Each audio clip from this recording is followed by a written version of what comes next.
one step closer to crowning a champion. It's a women's semifinal matchup here at the 2025 Division III College Championships in beautiful Burlington, Washington. Theo Wan here with Kelsey Percy bringing you the action. The number 2 seed, Haverford, Bryn Mawr, Sneetches, taking on the number 6 seed, Middlebury, Pranksters. Kelsey, this is going to be a great matchup. I am so excited for this matchup. I have already worked a game with Middlebury. You have already worked a game with Haverford, Bryn Mawr. These are powerful teams. They've got athletes, they've got systems, they've got the energy. This is a good one. They both brought a different style of energy into the game, had their own sideline circles to get pumped up, contrasting styles there too. Absolutely, and we're getting a little bit of look at the path to get here. Haverford, Bryn Mawr not facing as much opposition through Mount Holyoke, but Middlebury taking down Davenport. And for both of these teams, they're going to have top assist leaders. Ella Whitmire on the Middlebury side and Zoe Costanza, number 45 in the white jersey. Two players that you have to keep an eye out on. Ella Whitmire is someone that you are going to have to keep your eyes on. Whitmire looked pretty unchallenged, unstressed through much of yesterday's play, but you can see the assist, you see the number of turns. Don't wait those turns too much. It's been nasty weather, and that is a productive individual. Talking about production, that's Zoe Costanza for Haverford Bryn Mawr. A lot of the players, the seniors, were at graduation. Costanza was not. Chose to be here yesterday on day one, carrying the team to an undefeated record, and now a spot in the semifinals. For the Sneetches squad, this is not a place they have been before. So talking with the coaching staff, this is kind of new territory for them. So let's see how they respond to the proverbial bright lights. Middlebury very familiar with the spotlight. They have been here before. They have won several times, but one of the interesting things we'll be keeping an eye on, Middlebury has owned Haverford Bryn Mawr in nationals 2 of the last years. They are 3-0 all time. Will they remain their record, or will Haverford Bryn Mawr finally get the monkey off their back and get a victory over this Middlebury team? Almost like a revenge tour if you think about it, as they make their way into the semifinal round. Both teams unblemished records to get here, and so we have this clash. And with this game starting, we also got some sunlight peering in, so we like that, Kelsey. Oh, we love it. We love it, and you can feel the fans and the players love it too. We're seeing, high energy. We already talked about that, but even just an extra level. Fans filling in the stands as well, and this is gonna be, I just think, a fantastic way to kick off semis. Got some more semifinals coming at you, but right now we got our eyes on this really highly anticipated matchup. Star players are plenty on both sides, which we'll highlight throughout the broadcast. Already talked about Ella Whitmire. He's played for Seattle Riot, All-Region and Rookie of the Year this year out of the New England region. Also played for the U20 mixed team in 2024, winning a gold medal for Team USA. And you can see the impact of the win there. That pull, lots of spin, but only making it to half field. Phoebe Holbert, number 31, one of the players not in attendance yesterday, back in action, and coaching staff certainly happy that 31 is back on the field. Going and finding Erica Cullen, one of the tall receivers. Sansei Olaf on the broadcast earlier today, and Erica Cullen was on that team for the last couple of years, now with the Sneetches. Celia Nicholson going around looking for Clara Morton, but it's Cullen who will grab that one. Good heads-up play there. Cullen going around and just a little too far for Phoebe Holbert. Theo, but I like that look. I like that step out, going to that break side. Maybe just first point jitters, but the length on Cullen can make that really dangerous. That could be a spot we see her go to again. What was curious on that first possession was Costanza did not touch the disc at all, as that throw too short for one of the stars, Lucy Van Newkirk of Middlebury. Morton looking right away for Costanza, but Whitmire playing good defensive coverage. I think scores going right to left on your screen, but the win the way it is, Kelsey, going to be at a premium. And Theo, we've seen several games like this with the first point just teams feeling each other out, lots of turns, win definitely playing into that narrative as well. Big around for Widmeyer, finding Celeste Alden. Mark finally settling in from Celia Nicholson. Now just on this close side, over to Van Newkirk. Thought about the big backhand. Now gonna go with the reset to Widmeyer. Going through the cup over to Van Newkirk, see if they can go on the run here. What a find. One of the captains, Liz Crawford, now with the disc. This will be huge to start things off with the upwind break.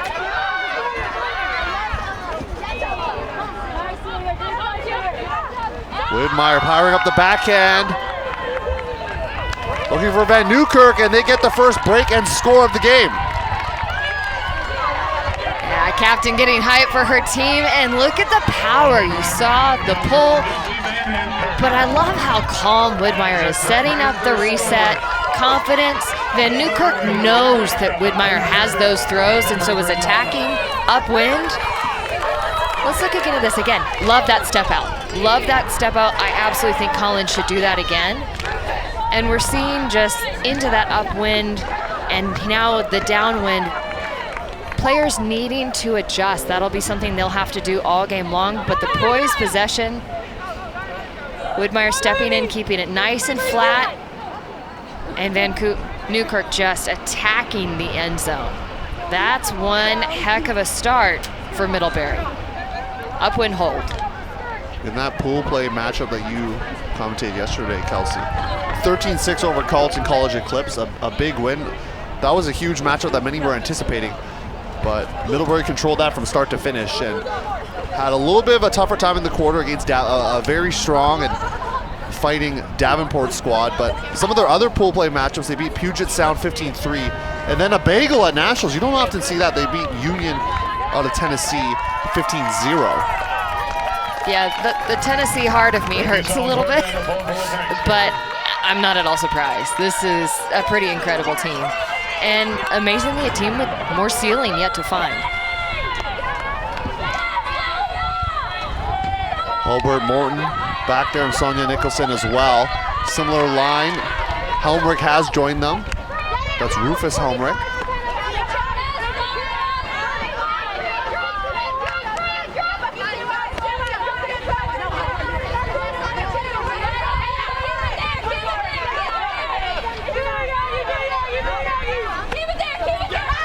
Costanza now with the first touch of the game for 45, finding Erica Collin down the line. Back to Costanza. Costanza will throw the assist. However, Bryn Mawr's on the board. Theo, not one, but two upwind holds to start the game. We teased you. We knew the caliber, we suspected the caliber of this game, and now you're really starting to see it. The ability for both these teams to go straight into the teeth of the wind and hold. Marker of more good things to come.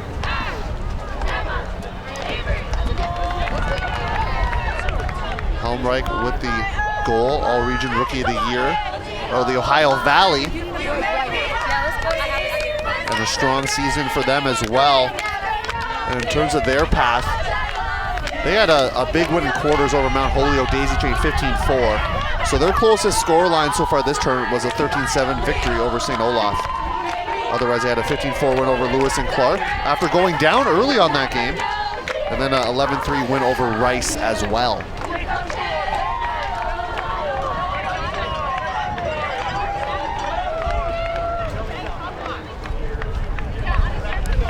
First look at Middlebury's offense. Did get the first break of the game. And we'll have to go upwind now. Rufus Helmreich on the pole for the Sneetches. So right now, Theo, it becomes a question of who flinches first. We've seen two holds. Both teams looking super poised.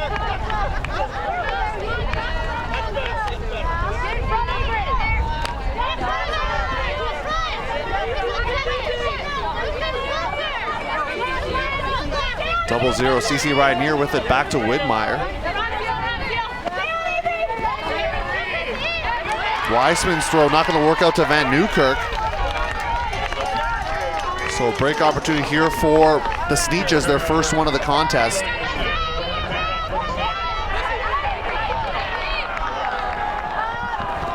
Throw a little bit behind the receiver and Celia Nicholson.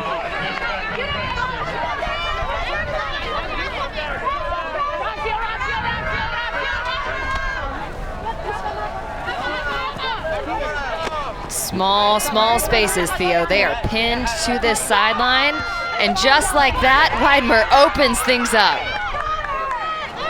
Inside throw, looking for Sarah Kaput, but not going to work out. Just back to the Sneetches on the Pranksters' turn. Costanza coming over to pick up.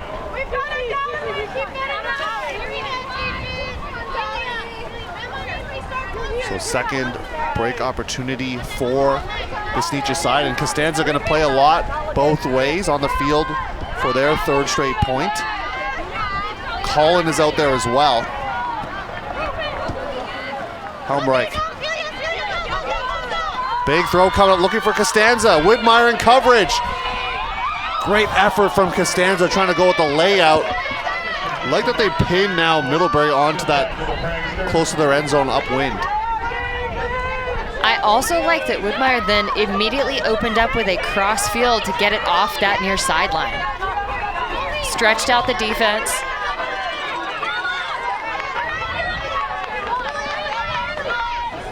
Question is, can they continue it onto that side once they get to the middle of the field with one of those inside shots from Widmeyer? Great grab from Ryanier, going to keep things going. Finding Kaput. Back to Widmeyer. Widmeyer cross field, looking for Crawford, and that will work out. All kinds of space. Crawford, one of the captain coaches of this team, and a real voice, just someone who provides a lot of the energy. And you saw that confidence just turned the corner. Widmeyer throwing out, good touch into that space.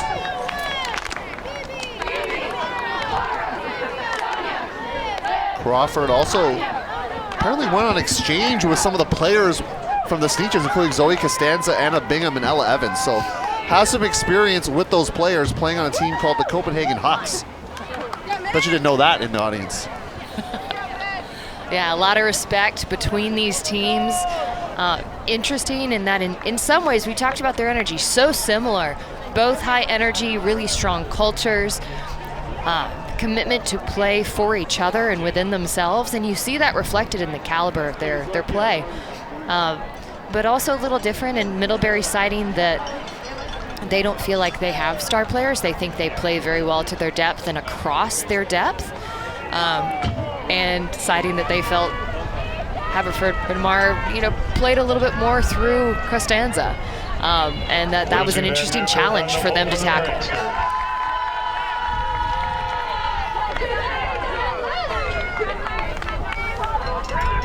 Costanza not on this point. The disc will be centered over to Phoebe Hulbert. Celia Nicholson, big fake. Excuse me, that's Sonia Nicholson.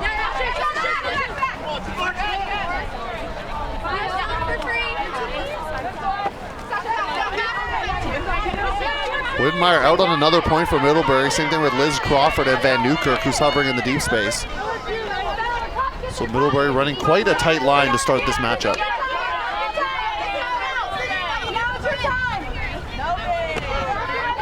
Sometimes when you're just back and forth with the other team, you want to change things up a little bit, ramp up the pressure.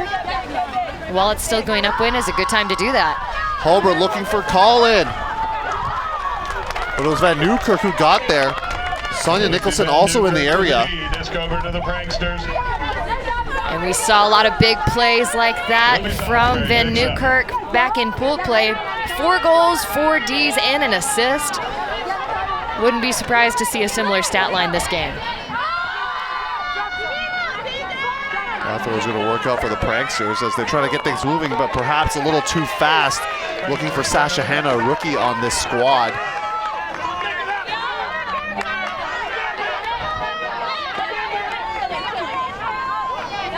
Quick movement is the team in white from Haverford, Pennsylvania. And Sonia Nicholson up the line to Morton.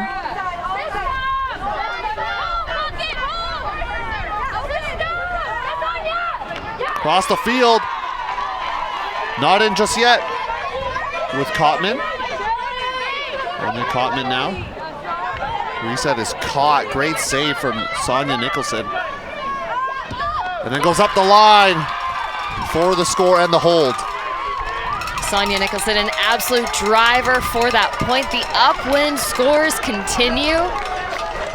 But Middlebury really ramping up the pressure, and that can be something that works over time. You know, maybe you didn't score when you got that break opportunity, but as you pressure and you pressure and you pressure, it accumulates. The other team starts to feel it. Body blows, as they say, to use a boxing analogy. Body blows, body shots. You know, you absorb those. Who's going to flinch first? No flinching so far here in the semifinal. This Middlebury team's only lost 2 times during the year. One to a Division I team in Central Florida, and another one at conferences to Bowdoin. Otherwise, unblemished on the year. So that's a type of resume that's coming in with the Pranksters.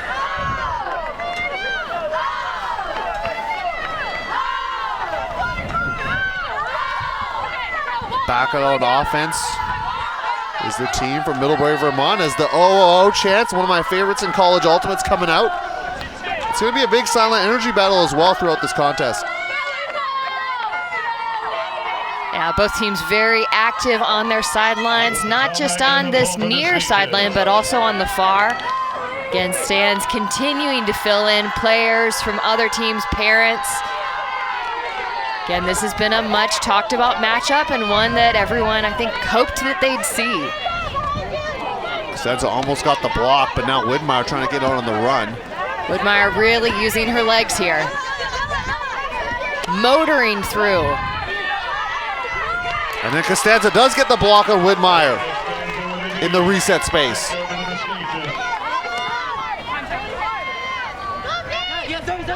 Looking for a big throw. Helmreich is there.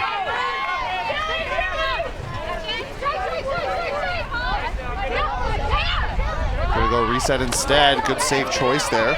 Finding Celia Nicholson.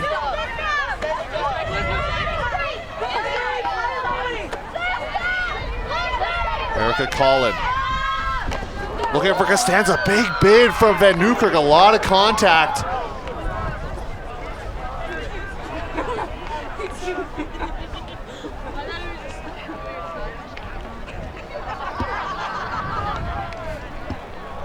Let's take another look at this. Okay. It's just foul. Dangerous play. Okay. Okay, so are you contesting dangerous play? Okay. Okay, so dangerous play foul was called from Middlebury. It was not a dangerous play, but it was a foul. Okay, so yeah, so Stahl's gonna come in at 1. So good discussion there. We saw the replay. We'll get one more look at it.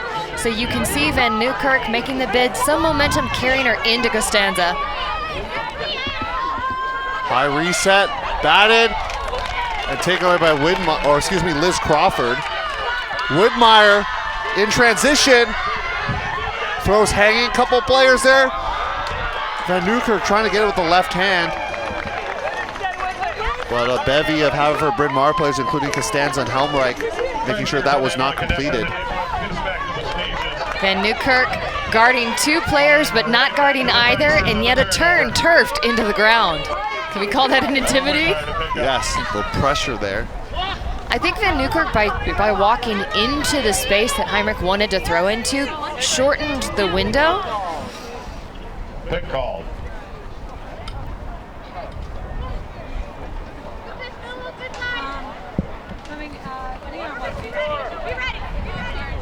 Discussion with the observers there. But Widmeyer will tap the disc in, marked by Celia Nicholson. Finds Van Newkirk, and more holds going right to left on your screen. Upwind holds continues, no flinching just yet. Impressive athleticism display from Van Newkirk. Costanza as well getting a B. We're just taking shots over here. The team slugging back and forth at each other. This is an impressive showing. 3 goals for Middlebury, and they've all been assisted by number 7, Ella Widmeyer. Getting themselves on the stat sheet already.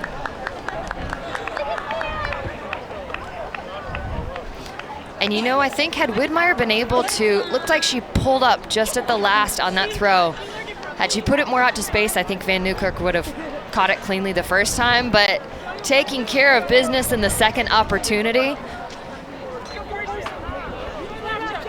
Chalk another goal up for Lucy Van Newkirk.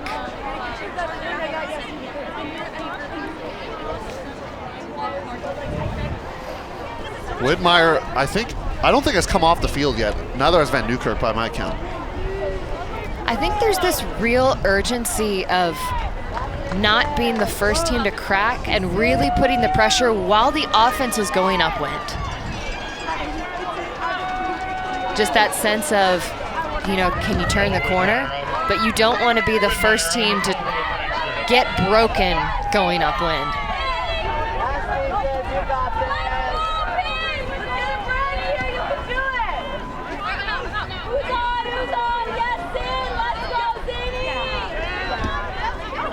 Through the hands of Helmreich, and this is a break opportunity for Middlebury. They already have 1 break. That was to start this game.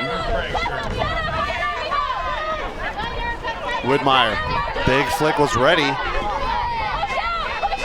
and is going to launch it, looking for Van Newkirk, calling in the area.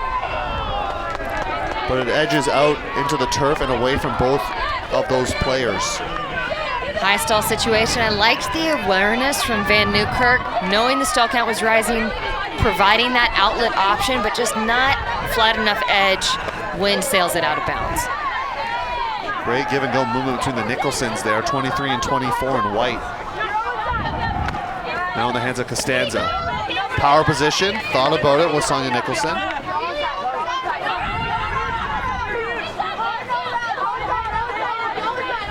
That's a person look here from the Pranksters. Holbert putting this backhand out. And it's going to be a goal. That is gorgeous work, Halbert. Probably one of the best looking upwind puts we have seen today. Just perfectly out to space. That's a big one. And the upwind onslaught continues. Seal Nicholson on the receiving end. Good to see them back in action after missing for graduation yesterday. Certainly the coaching staff happy to see the addition of her and a few others, including Phoebe Hulbert, who just threw that one as well. Tough decision to make though, Kelsey, as a student athlete. Are you going to graduation, you're going to play Ultimate? Sadly, playing Ultimate. Don't tell the school administrators listening at home. I may or may not have almost missed my high school graduation. I technically made it, but I was definitely the last one there.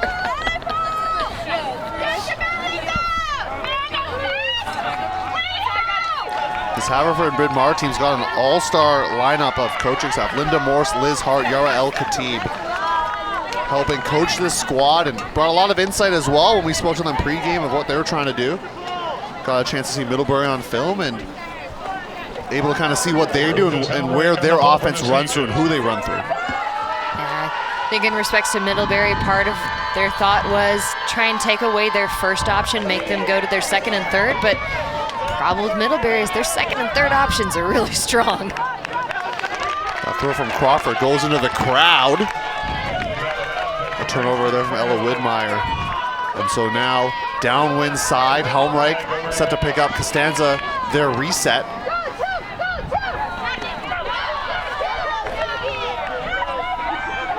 Collin finding Costanza. There is a pick called though that will halt action momentarily.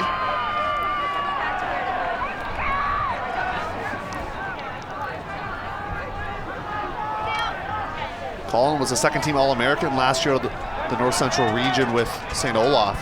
So coming over to Haverford, Bryn Mawr, bringing a lot of veteran experience. And her and Costanza have been a big duo. Celia Nicholson now. Helmreich a few yards away, looking for Costanza. Clap, catch, grab, and the goal. First breaks on the books and the sidelines empty. This has been a brawl, a huge effort, and both teams know how important that first break was. Both teams now out of break. We're back on serve here. Let's have Bryn Mawr starting out on offense. Can they get that third point in a row? No team has been able to do that.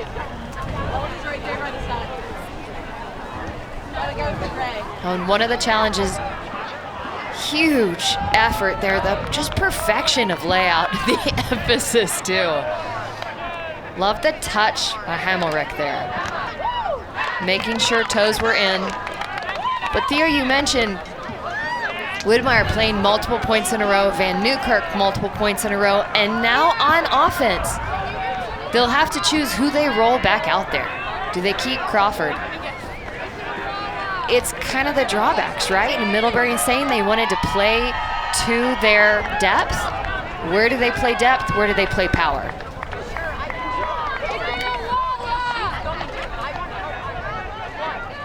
That's going to be the question the captains are going to have to continue to ask themselves throughout this contest.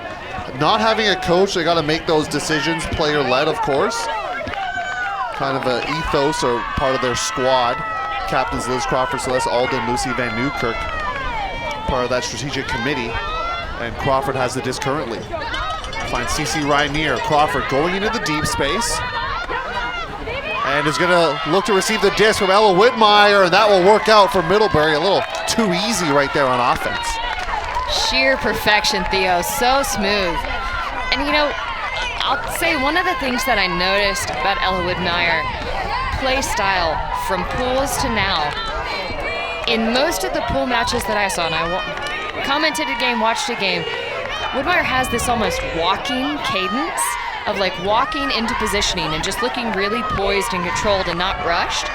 And for a while there, the pressure from Haverford Bryn Mawr, you were seeing Widmeyer really have to engine up and attack and run through that zone. And there you saw a reset. Like very obviously taking the deep breaths, you see the sigh of relief there, but just able to regain composure, go back to that really calm executionary play style. You see both of them walking together because they're not on the field right now. Getting their first break of the game 8 points into the contest.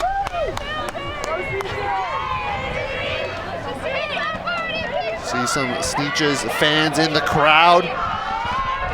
Pumped up to take in this action here. Showcase Field, the Skagit River Sports Complex in Burlington, Washington. If you enjoy this coverage, tell your friends about it. Tell them to get an Ultiworld subscription as well. Getting a nice shot there of the stands. They are continuing to fill in more and more fans. The noise is rising. This is what it feels like to be at Nationals. Hulbert, this row's gonna hang for Celia Nicholson. Great pressure from Sasha Hanna, and it's a turnover for the Sneetches. Hanna was there, Salisbury on the back end to make sure that it went to ground.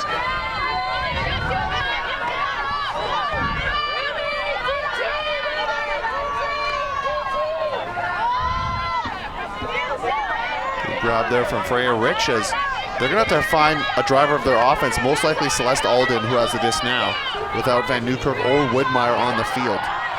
Alden and Salisbury work really well together. They've been in the driver's seat as Middlebury played D-point after D-point for so much of this tournament. Great layout block there from Clara Morton, getting horizontal. Clara Morton with the knee, just over the Sneetches. Morton picks up as well. Morton then looking deep. Two players there. It's going to be Anna Bingham who receives it. Had Liv Davis, but Liv Davis was covered. Morton had their defender on the ground. Going around. Finds Eleanor Wheeler. Morton now zipping that throw. Holbrook continues it. And they're continuing to drive their luck, the celebrations. This one coming from Anna Bingham.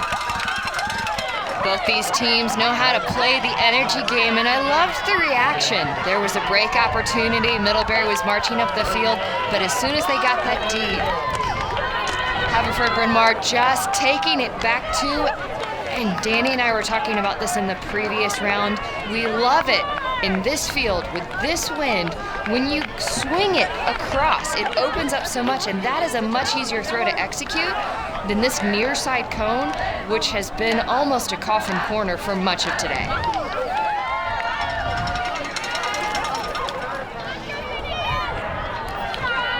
They did that offensive score there without Erica Collin or Zoe Costanza on the field.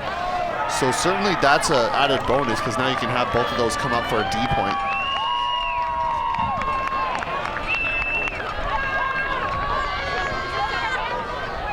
And we will indeed see Costanza, Collin, Himmelrich back out on the field to play D.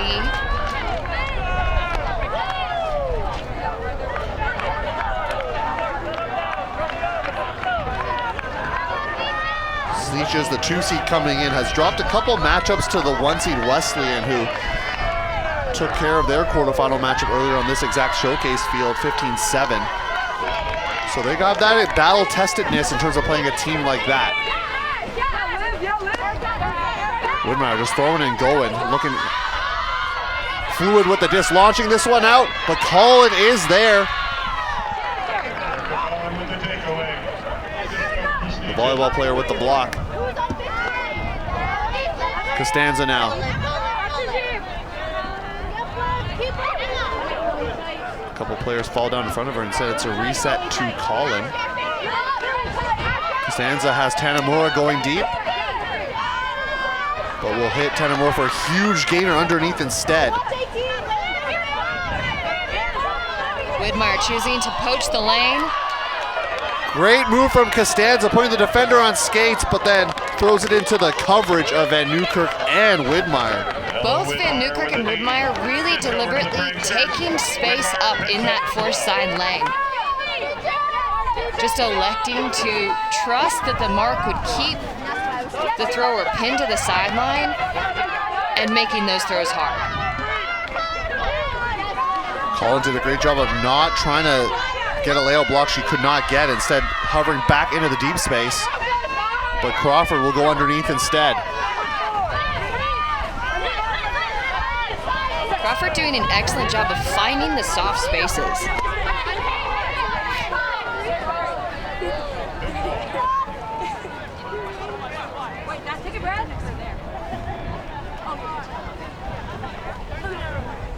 Stoppage here as Widmeyer going to take on the mark of Liv Coming on one. Davis. Sophomore on this team is Liv Davis. Helmreich is there. Coming in like a thief in the night from the deep space, getting that swat on the under.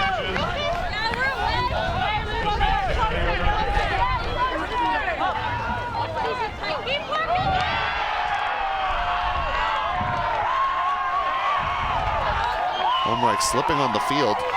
Couldn't get open for a reset. High stall. Going into the block of Agnes Hefner. See if Middlebury can transition quickly here. Rainier looks off the first reset in Widmeyer, and Widmeyer does eventually get it back. See how quick Middlebury likes to move the disc, especially right into the hands of Widmeyer.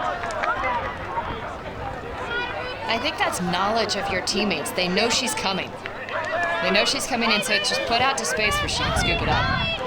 Widmeyer goes to the open side, vending Van Newkirk for the goal. 5 goals for Middlebury, all been assisted by number 7, Ella Widmeyer.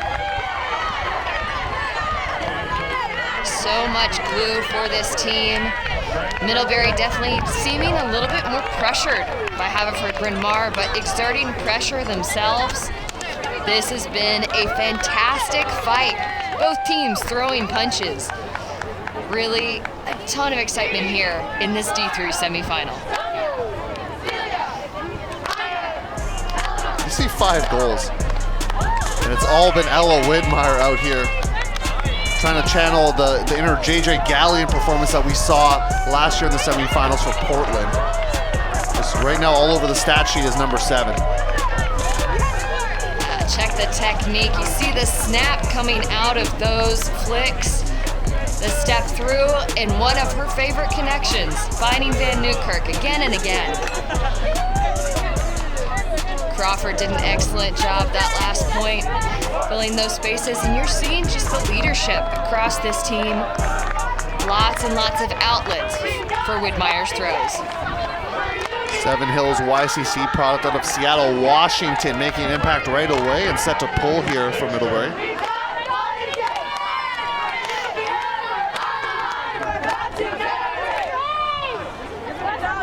Holbert taking on the Salisbury matchup. Excuse me, that's Morton. Big fake, making Van Newkirk jump to take away the lane. Wheeler. Finding Morton. Big around, see if they can open up the field on the Sneetches. Players tumbling to the ground here as they try to set their vertical end zone set. Morton up the line. A defender coming on the backside of Widmeyer, but Holbert up to the task, and that driving celebration continues. I love the concentration from Holbert. Ella Widmeyer read the throw, knew it was coming, applied pressure, even got a hand on the disc. But Holbert holds it steady and puts another score on the books for Haverford Bryn Mawr.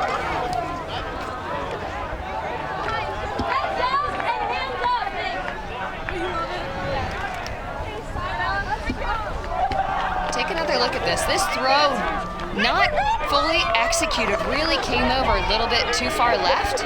And you see Widmeyer read, apply pressure, but the concentration and then the driving selling.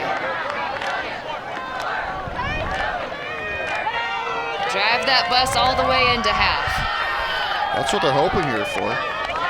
The weather has significantly increased for the better right now. I don't want to jinx it, of course, Kelsey, but I definitely feel a little bit more warmth and sunshine out here. And I'm sure the players are liking that after dealing with some of the rainy conditions they had yesterday. Yeah, this feels more like ultimate weather. This is what we came to see. But you like to thrive in kind of the messy weather, though, as a player, right? Oh, I love it. I love the rain, quite frankly. Everyone else starts suffering, and I just play better. That's that mental toughness that we talk about. As a person who was trained to enjoy running up hills, yeah, there's a little bit of just like adversity is more fun.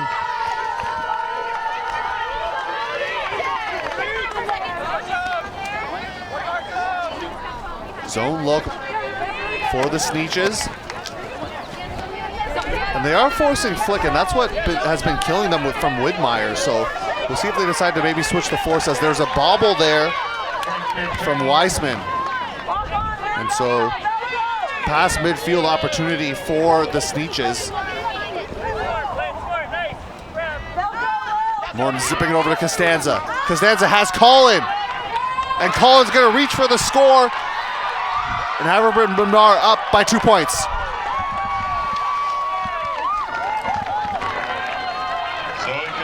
That was a big one.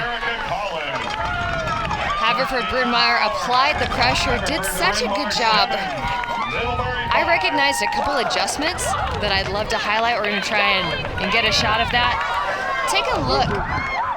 You're going to see this give and go motion that they've been doing so much.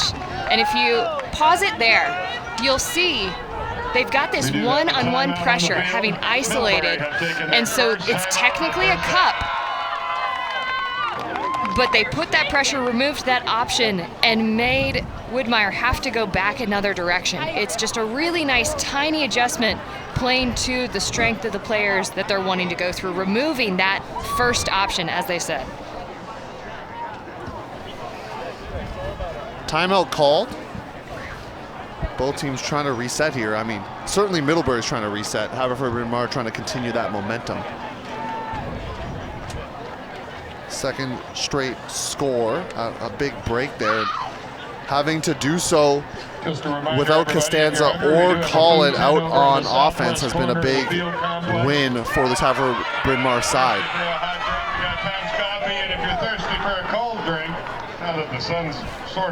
Middlebury calling the timeout, down to 1 for the half. What do you want to see from this Middlebury side? You know they're player-led like we've talked about.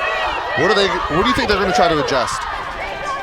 So, you know, one of the things I really want to call out is that the intensity of this game, Crawford, Widmeyer, Van Newkirk, having to play so many points, those are a lot of their decision makers, especially Van Newkirk and Crawford. When they're on the field so much, do they have the bandwidth, the space to reflect, to see on the game and make adjustments? It makes it really, really tough. I would love to see them focusing more on their game, making sure that they are taking away. I think they focused a little bit on Costanza coming into this. I don't think Costanza is really their threat. I think they need to focus on the 2 or 3 players around Costanza who are feeding Costanza the disc and then receiving it back. And Costanza and Collin, I want to highlight both of them, have not played back-to-back points a lot. Like I said, they haven't really been playing a lot of offense, so they're able to put them on the defensive line, give them that charge with some of those seniors coming back who were gone for graduation yesterday. Fresh legs, it's a powerful thing.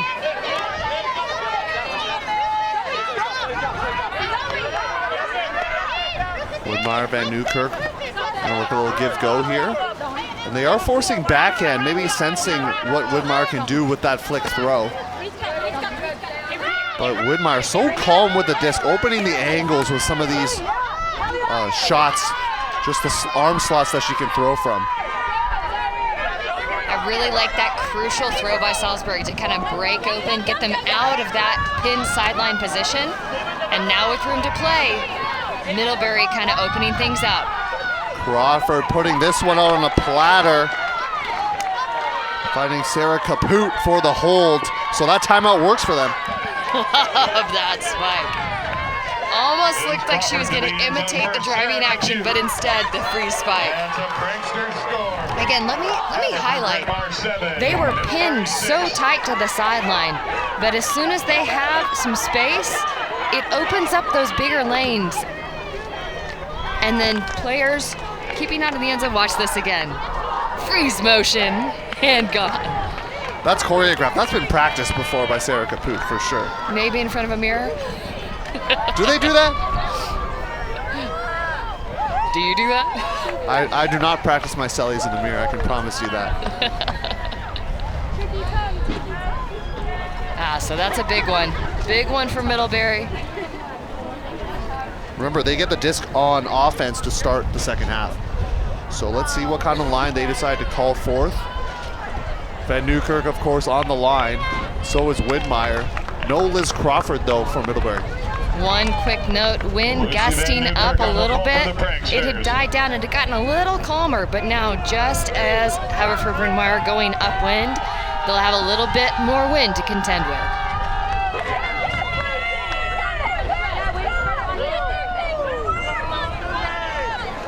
And of course, now that means a zone from the Pranksters. Davis now, the southpaw, big fake. Eventually resets it to Morton. Morton been a key cog for this offensive line along with Hulbert, 31. And Morton currently has the ball on this close side. Wind, really, you can hear it in the mics, really picking up for this point. Celeste Alden doing a good job of keeping those swings from going off, really pinning it down, and just like that, there's a turn. Big opportunity for Middlebury. Van Newkirk going deep, Widmeyer with the disc, pump fakes, send it around, but some miscommunication resulting in a block for Anya Kottman. Anya Kottman with that takeaway. Sonia Nicholson's throw's gonna hang. Great pressure from Sasha Hanna. Even if they don't touch the disc, just the presence to be there makes it hard for a receiver trying to come on. It changes when you attack it, makes you attack on their terms, not on yours. Big presence from Hannah. Widmeyer looking deep, but I don't see a receiver in sight as that throw settles into the turf out of bounds. That might have been a put of frustration. I know that Hannah was headed deep, but a defender was definitely there also. This might just be a position if Widmeyer didn't like what she saw. Now they're stuck on the sideline with the forwards trapping to that close side. And remember, we've called that coffin corner. That's been a really difficult corner to get out of and to throw into. Still working near or close to their end zone right now are the Sneetches. Hulbert working with Davis. Davis has been doing a great job of cutting underneath behind the cup in front of that middle of the zone. Now they're out on the move. Hulbert really breaking things open, but an attempt to reset falls short. Looking for Morton, and now Widmeyer slowly walking up calmly as they try to break and tie up this game. Great cut from Van Newkirk. And some pressure there. Contact after the attempted catch. Don't believe there's going to be a foul call. But perhaps an injury, we'll see. Looks like Tessa Marker going to stay on the field.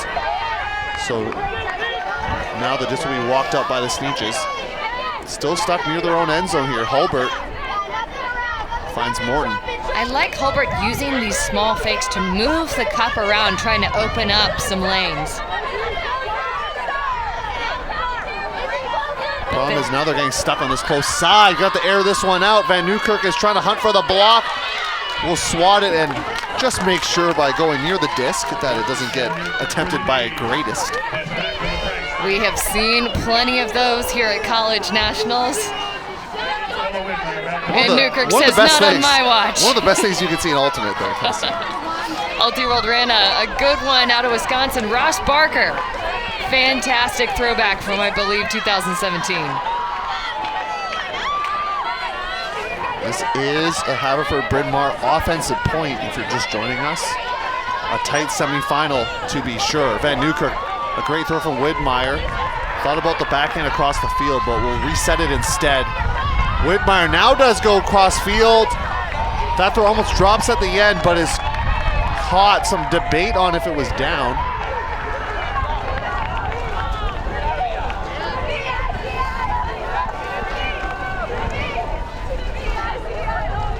Celeste Alden was the intended target.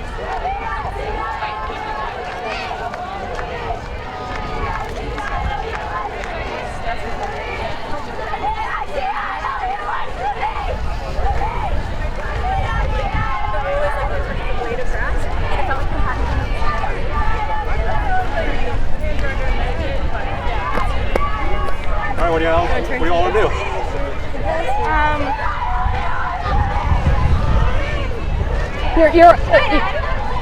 Your options. So for clarification, your options at this point are you can leave it as a contest, just as you would absent us and send it back. Just would go back to see it. Or you can come to an observer for a ruling. So those are the options available to you now. Okay, so we have an up-down, it is a contest. So we're going to go send it back to the thrower. So as our coworker Danny Proby would like to say, if you are not sure, you should not go to the observer. So maybe lack of positivity there. This contest means that the disc is still in play. Middlebury still has possession. Very, very close one to call. Curious to see what Widmeyer, the freshman, the rookie on this team, decides to do. Coming on three. Okay, coming on Often three. you'll see a player just decide to shoot the disc right away. Resets to Salisbury. And then Salisbury throw pushed down by the wind. A tough flick in a short space. Yeah, that is where that offhand throw, that offhand backhand is way more safe to execute sometimes than a short flick. This throw hanging. Widmeyer gets the block. But Morton's going to have some discussion.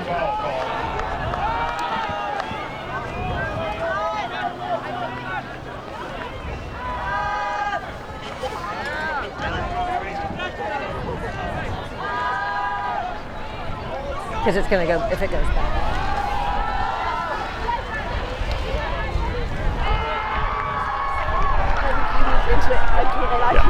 You had a rules question, it was about vertical space. Well, yeah, I felt like she moved you. Yeah, okay. She moved into my space.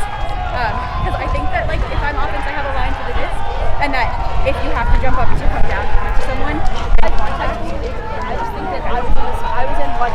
Can I get the rules clarification on that? Yeah. I can't really answer that question without giving a ruling. I can answer questions about vertical space or about contact before the disc arrives. A ruling on the play. Okay. Ruling on the play. Not a foul. Just gonna stay here. All right. We start with a check. So a little bit of a question there about who owns what space vertically. But as we heard, the disc will stay with Widmeyer. And now a short field for Middlebury. Widmeyer going around, finding her favorite target in Van Newkirk, and we got a tie game. The most turnovers so far in this contest was on that point. Middlebury survives and gets the break. This has been an absolute fight. I'm loving the fieriness from both teams. Wind picking up, making it really difficult. Both teams making some unforced errors. I think the intensity, the stakes really affecting, but fighting through it. You can see some of the big things. Lucy Van Newkirk getting up big for that D. See there the throw that went short for Salisbury, the big D by Widmeyer, and then finishing that backhand over to the corner. Van Newkirk wraps it up. Middlebury calls timeout. They know this is a big moment. If they could break one more time, they will take half. And they know they'll be receiving the disc in the second half as we come back to it. I remember when Haverford, Bryn Mawr broke a couple of times. I saw the body language of some of their star players, like Liz Crawford. They weren't worried, even though the Sneetches had gotten a couple points in a row. There was a confidence that we saw from Middlebury. We're seeing that right now as the game is tied up. So that's going to have to continue to propel you as you move forward. Well, and remember, Theo, also, Middlebury has never lost to Haverford Bryn Mawr. There's a little bit of history there, confidence of like, we've done it, we can do it again. This is our game, we own this matchup. Sometimes you'll hear players and coaches and leaders say that we own this matchup. This is our matchup. Haverford Bryn Mawr, a heavy favorite for this tournament, a very talented team. They've had a lot of things go their way, some adversity here in this matchup. And that was one of my questions last night as we were talking about teams and talking about who we thought we'd see play through. Had Haverford Bryn Mawr had enough adversity to carry them through these high-stake moments? They got Hulbert, Cecilia Nicholson, Morton Costanza, Colin Helmreich, and the other Nicholson and Sonia Nicholson on the line for this crucial offensive point.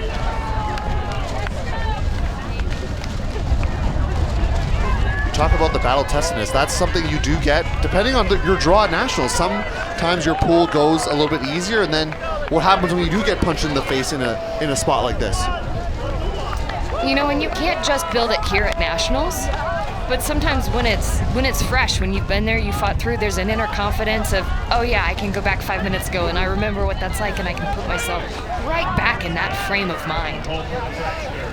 You know, we did talk through with the coaches of Haverford Bryn Mawr when they've had tough practices, they practice that resilience. They circle up, they take some deep breaths, they go through visualization, so like they have the culture to get through this moment. Pausa intensity is what we were told, Kelsey. So they're trying to bring that right now on this offensive point going downwind. Say that one more time, Theo. Pausa intensity. Pause intensity. Pause intensity. That's actually how they said it. Pause-intensity. Yeah, that's how they said it. That is correct. It's a good one. I like it. Nicholson to Nicholson there. Cecilia Nicholson looking for Holbert, but that throw a little wobbly from the release. And a turnover.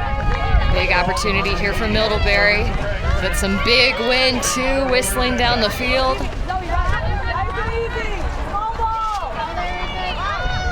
A shot through the cup as Van Newkirk's going to continue things moving, but we're going to have to back up because Costanza calling a travel on Van Newkirk. You know, something I appreciate about this matchup, Theo, is they're taking care of their calls very quickly. No delay of game.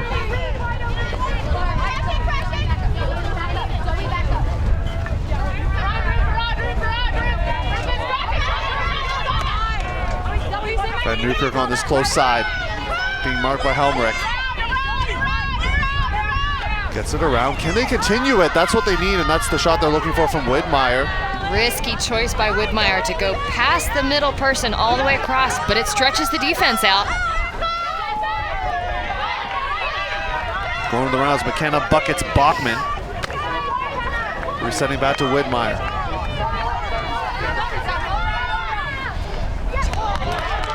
Not able to bring it with the left hand is Van Newkirk.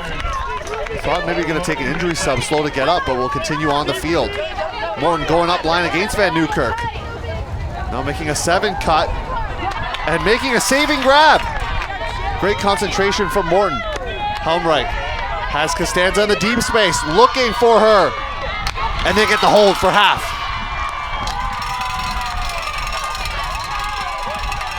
Big score there for Haverford. You see the body language, you see the excitement. They fought through. Middlebury got their chances. So now, tight game. They'll have an opportunity to reflect and then come into the second half with a plan.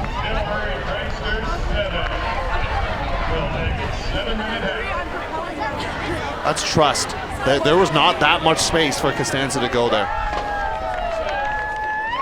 Players gonna make plays. However, Bryn Mawr up at half, 8-7.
Get the ultimate news you need to know with the Deep Look podcast. I'm Charlie Eisenhood. And I'm Keith Rayner, and together we bring the games, names, and moments in Ultimate to your podcast feed.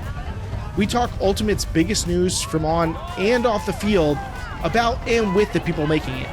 And every week we go live on YouTube. Come join the fun, the trivia, the picks, the analysis, and more Tuesdays at noon Eastern Time. We'll see you there.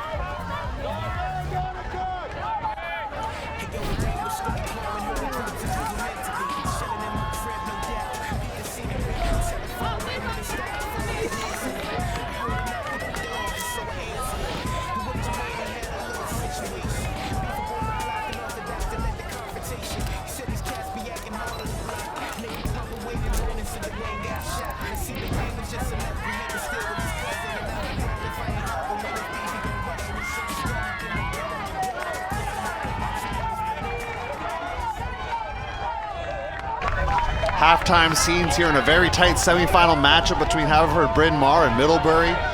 8-7 the scoreline right now for the Sneetches, but we're joined by one of the Middlebury captains, Liz Crawford. Liz, thank you for joining us here at half. What did you see out there in the first half? It was back and forth, and now we're on serve still. What did you see? The Haverford zone is definitely giving us a lot of trouble. We're definitely getting stuck in this downwind side, having to force a lot of upwind arounds, and that's been giving us a lot of trouble, but something we've been working on throughout the season. So nothing I'm too stressed about. The vibes are still great.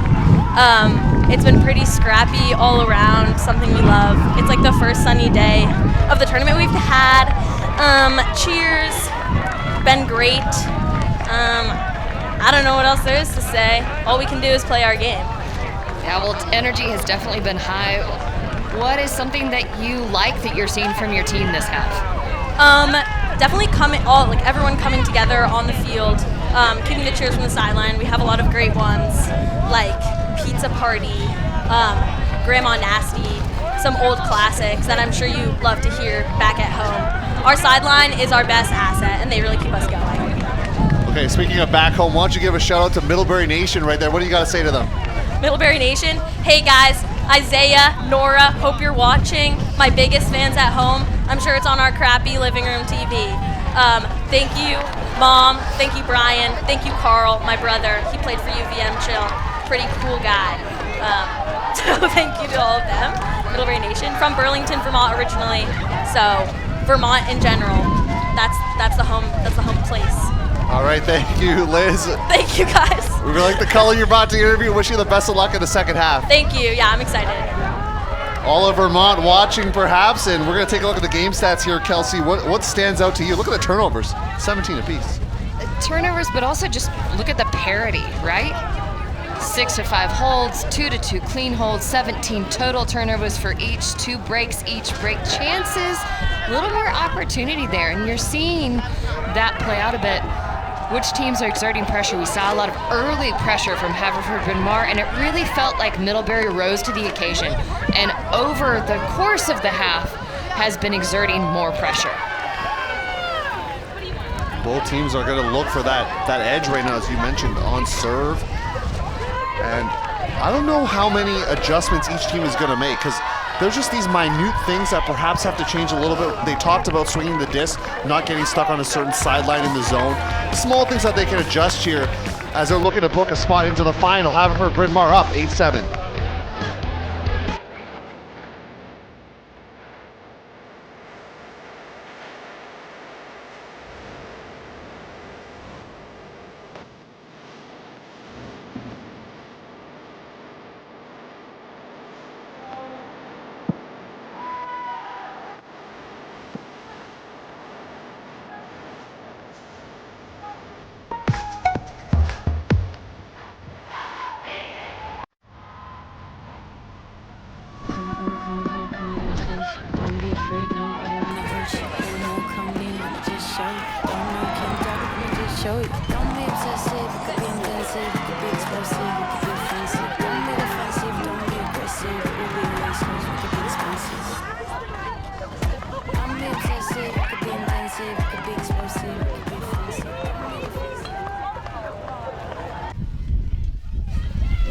An intense semifinal coming at you in the women's division of the 2025 Division III College Championships. Margins razor thin right now between the team of Haverford, Bryn Mawr, Sneetches, and the Pranksters of Middlebury in Vermont. What a battle we got locked up here. Theo Wan joined by Kelsey Percy.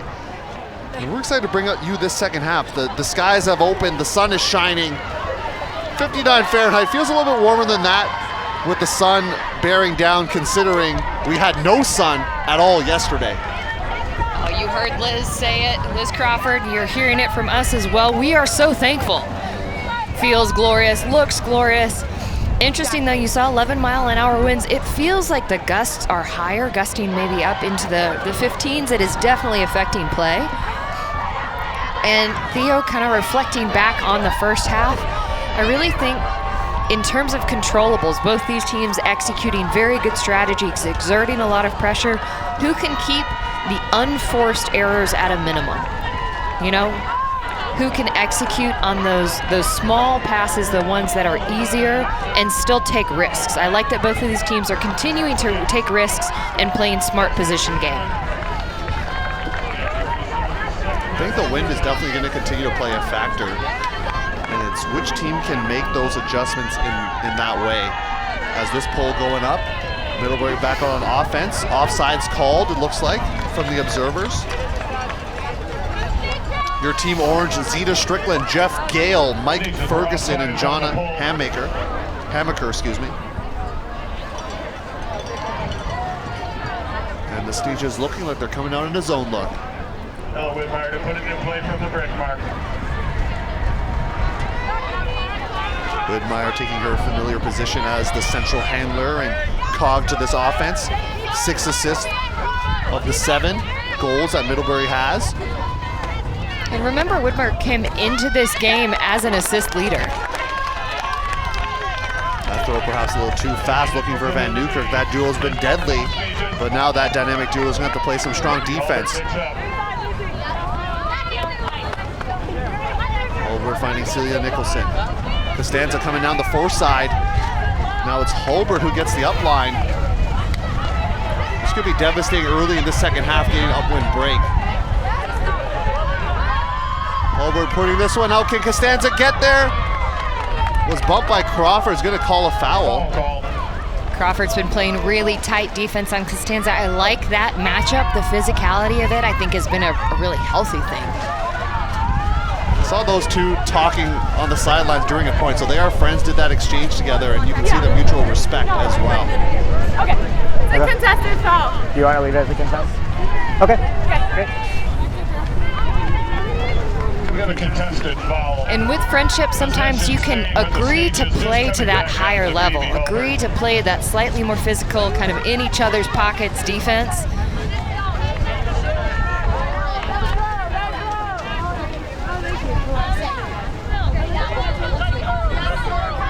Holbert looking for Celia Nicholson, and they'll get the break to start off the second half. That is massive, the upwind break.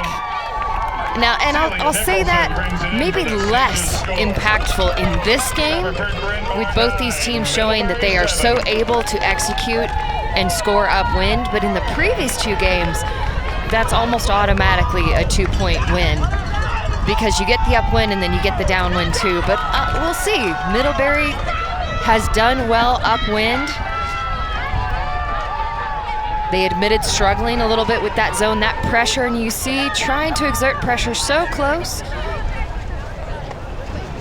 But Haverford Bryn Mawr doing the masterful job of punching it in upwind. You could see, perhaps, as the replay ended, Crawford's body language, putting the arms up, telling the team we're doing okay, let's keep going, and that's what you want to see from a leader who's having to play an abundance of points here for this squad.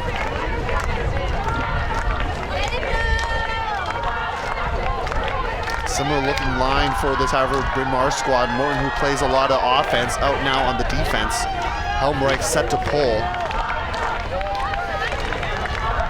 Whitmire, Van Newkirk back out on the field. Same thing with Liz Crawford. Salisbury, who's done a great job as well, is also out there. Maybe we get to see another kaput Spike Selly on this upwind. Fake Spike Selly is what we saw last time. That has some flair to it. You can see Middlebury really fighting for that upwind side. Lot of contact there, though. Reininger bumped by Sonia Nicholson. Bumped is kind. Run over Run is over, more accurate. That's true. I was trying to be generous a little bit. I'm not saying it was intentional, but run over is accurate.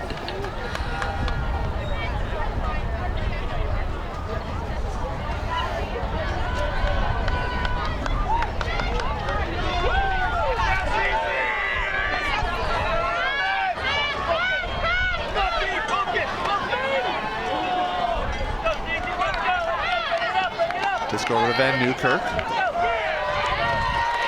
And it's going to be a turnover.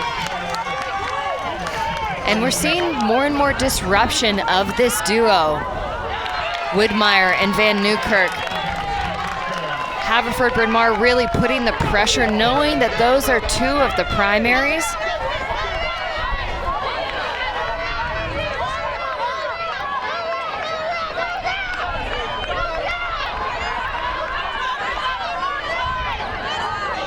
Crawford, disc still in the air, and then taken away by Costanza.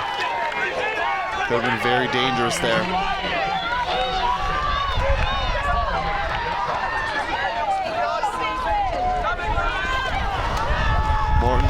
Morton's throw not working out for Celia Nicholson. But I think you're okay with that if you're the Sneetches, because now you get to trap them on this backhand side.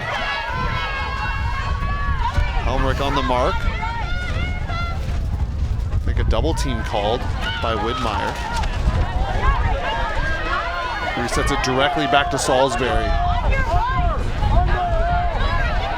And if you're Widmeyer, you've got to feel the pressure of maybe just airing something out. Holbert trying to get the Callahan, and does so. Callahan for the Sneetches. It was risky. There was so much pressure. It floated up. Another teammate came into play, but a huge, huge win right here for Haverford Bryn Mawr. And we're not close to the end of the game, but that was an emotional blow to Middlebury. Absolute emotional blow as they're going to call a timeout, it looks like. Take a look at this. Good concentration. You saw one of the Nicholsons as well try to help on the backside. But it's Holbert who will get credited with the Callahan. Celia Nicholson providing some support. And the jubilation after that grab.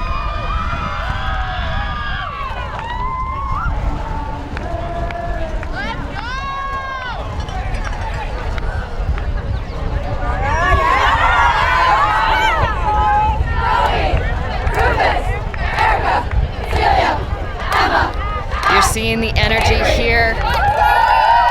Haverford Bryn Mawr riding high, but also looking to not go too high. They don't want to crash after this. Calling out their next line. Big spirits. More interesting though for Middlebury. Heads together, good posture. What can they change? Not too much, hopefully. But then you may have also heard on camera just a little strains of Silent Night. That's something they've been doing throughout the tournament. Their lines, big times or small times, but singing to each other. And Danny Proby, our co-announcer, talked about how singing, humming can reset the body in moments of high stress, and that's definitely something in the tool set nice to have in these really high stakes moments. Holbert getting a much deserved rest after scoring that Callahan. 10-7 the scoreline. You mentioned lots of game left, but a huge momentum booster for this Haverford Bryn Mawr side. And Theo, I want to check you. Have you seen another Callahan so far this tournament? Not in the games I've seen. Not in the games I've seen. I think I've watched maybe 8 other games. That's the first one I've seen. And maybe shout out just to execution across the board in D3. We're not seeing those turns. Maybe players hyper aware, not wanting to be caught on the stream with it. But remember, before that, I said I think Haverford Bryn Mawr was okay with that shot that they were looking downfield, because then they could pin Middlebury on the side, and they were able to get a Callahan off of that.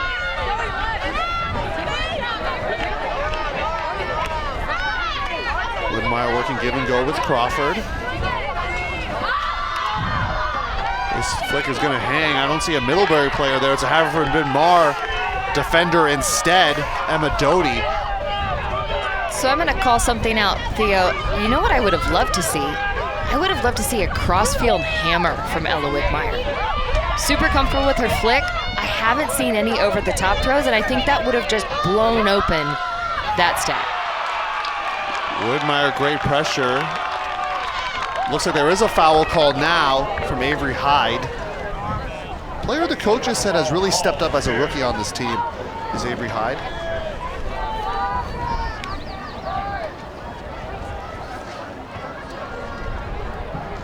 Discussion between Hyde and Widmeyer as the observers on the far side also getting together as we get another look. Yeah, Avery Hyde, they refer to her as an absolute sponge, someone who just absorbs information every single practice, better and better. Soccer background, which we love here in Ultimate. So nearest defender, 3, 2, 1, touch the ground. So that, yeah. Looks like the call was rescinded based on the hand signals. Now Widmeyer. But a pick downfield. And you can see how far the stack is right now, Kelsey. So Theo, something else I would have loved to see. You saw Widmeyer there, shaking her hands out, getting loose. I also would have loved to see her in that circumstance tap the disc and maybe run through and put herself as the reset.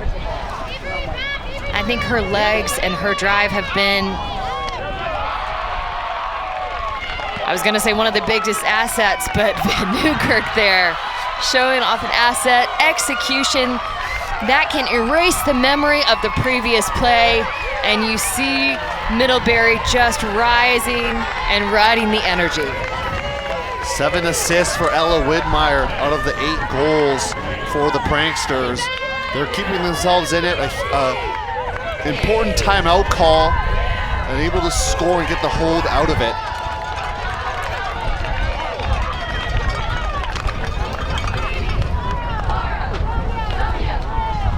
That's an interesting throw. I'm not sure if that was intended for Salisbury or if she knew Van Newkirk was coming. It looked so instinctive. I don't think 4, that's Van Newkirk or Crawford, 6, or Widmeyer, number 7, are coming off the field. It's going to be them continuing to ride this train of momentum. Van Newkirk, we talk about the 7 assists. He also, for Widmeyer, Van Newkirk got 5 goals.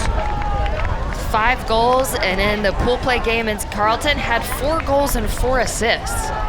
Sorry, 4 goals and 4 Ds. So just an absolute powerhouse of an athlete. I have to ask though, Theo, all of this, throttle down exertion here, will they have anything left in the tank if they make it to finals? Well, luckily for both of these teams, it has been for a few years now, a 3-day tournament, so they don't have to play the finals on the same day. That certainly helps. Get a chance to watch back the film, get a little study on your opponent. Wesleyan, Lewis, and Clark is the other semifinal happening right now. The semis offset a little bit in time, so that makes it a little bit easier for you to catch both games. And then semis come up after that, but a big block from Middlebury. Sarah Kaput coming through on Liv Davis. Huge break opportunity with Widmeyer walking up to the disc. Salisbury her dump. They initiate Van Newkirk. Great defense from the Sneetches. At least for right now. Widmeyer trying to initiate Van Newkirk, but she is getting locked down by Anya Kottman.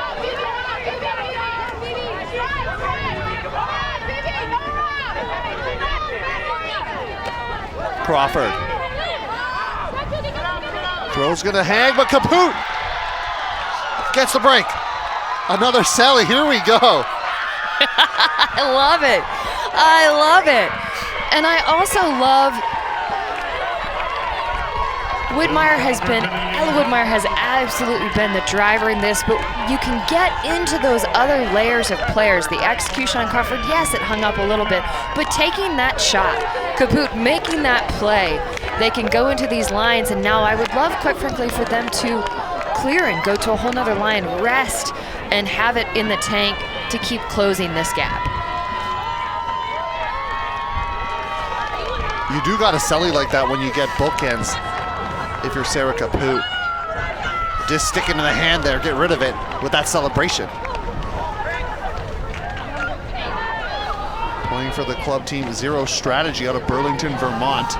Looking at the Haverford Bryn Mawr O-line, Collin and Costanza back out there. See hands in unison, Heimreich also out on the field. And you really get the feel that Haverford Bryn Mawr knows this is an important point, right? Middlebury kind of charging back in, building some momentum, now having to go upwind to score for this hold. If Middlebury gets this one here, it really feels like a swing their direction. That timeout call really paying dividends, Kelsey, right now. And that's the strategic committee making that choice, and it has borne some fruit right now on a 2-point run. Sonia Nicholson working with Morton, little give go. Sonia Nicholson wasn't looking because I think getting a little bit distracted by the foul call downfield. Which is a good thing because we had a throw go straight to the ground. Celia Nicholson watching the call instead of the disc on that one.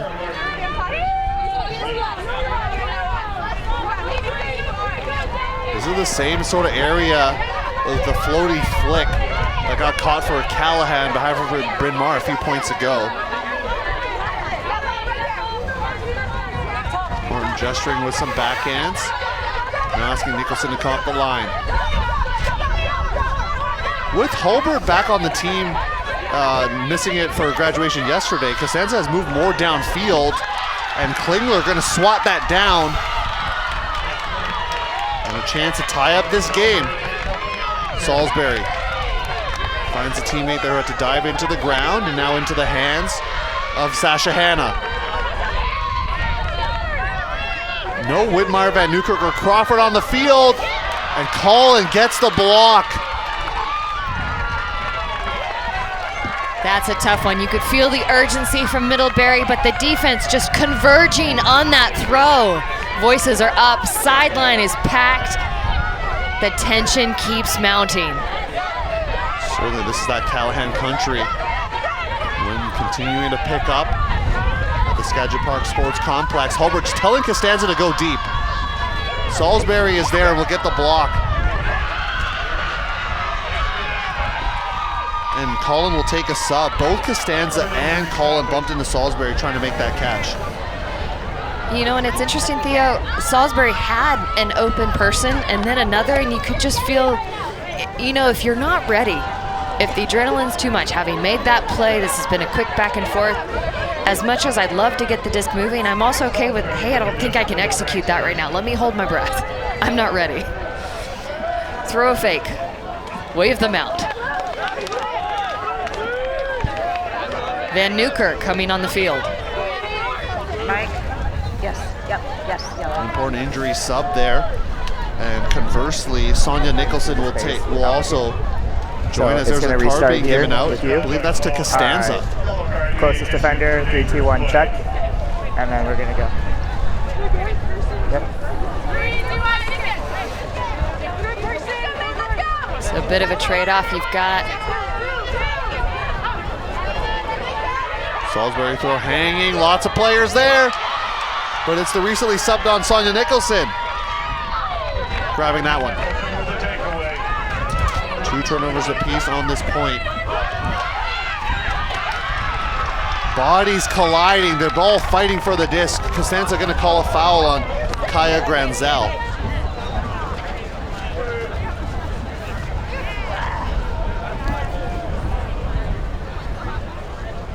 Yeah, I have opinions about that. I actually think, and let me get one more look at it. Yeah, I really think Costanza initiated the foul on this one. But, you know, that's the challenge. If we have the luxury, we're under here in the tent, watching things, watching the replay, it can be an absolute challenge to judge that in real time. Is there a count? Possession staying with the Sneetches. Disc coming back to Phoebe Hulbert.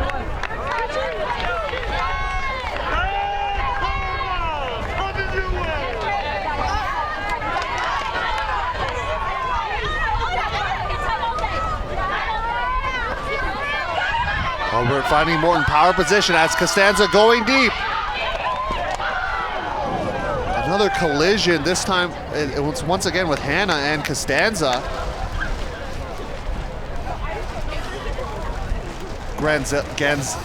Ganzel, excuse me, and Costanza. Okay, I think it was a foul. Okay. I don't, okay. Okay. Sorry, so you're calling dangerous play, you're contesting. Are you coming to me? Yeah, I would Yeah. consider it. Okay. So they're ruling it was a dangerous play, so it is going to be a yellow card for you as well. Make sure I pulled the right one. So it is a yellow card for you. You went into the legs. So it's going to start here. Stall 1 with a check. You can step on this. It's fine. And then 3, 2, 1 check. Everyone can move. So defense check. This is live. This time on the Pranksters player. Okay, so with the dick check-in, we did see a yellow card given there. So that was for dangerous play. You heard their observer citing the momentum carrying into the leg. So not just the space, the contact itself, but also the type of contact ruled as dangerous. But I do like this from Haverford, Bryn Mawr, when they get some momentum up the line, getting Costanza out in space, giving her the opportunity to make a play. Anytime they get a chance for that, they have no hesitation, they send it.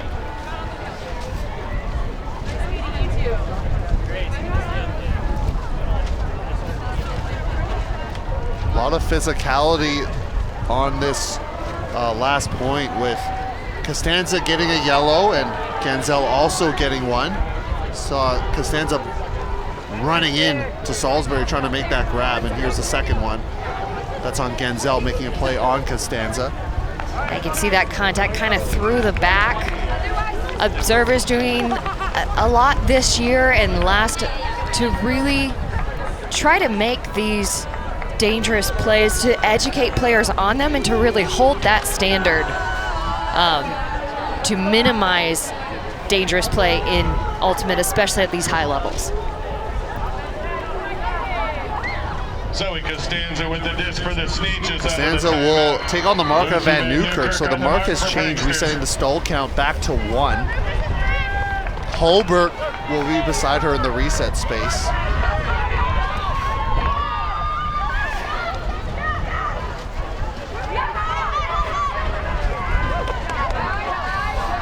Goes around to Eleanor Wheeler. Wheeler's throw is going to be caught for the hold.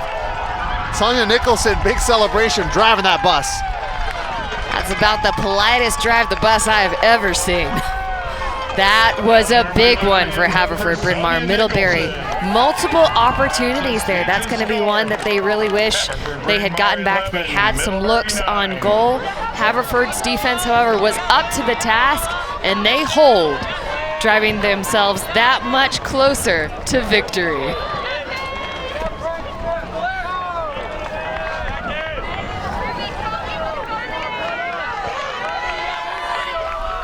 Middlebury didn't have Crawford or Widmeyer on at that point, on that previous point. Van Newkirk had come on for an injury sub after Erica Collin took one.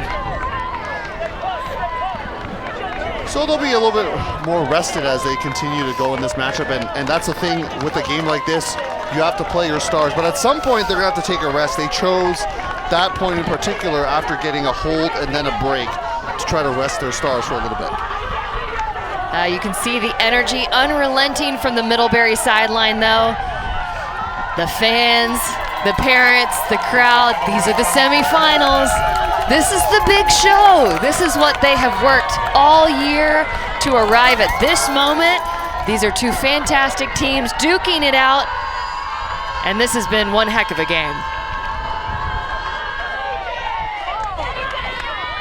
Great pole coverage from Sonia Nicholson, playing really well this game on both sides of the disc.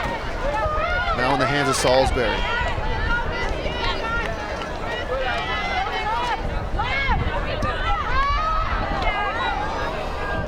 Some discussion off that, if that was in bounds. It is not. Observers ruling it out from Agnes Hefner catching that one. So a break opportunity for Haverford, Bryn Mawr, and Morton with the disc centering it over to Holbert.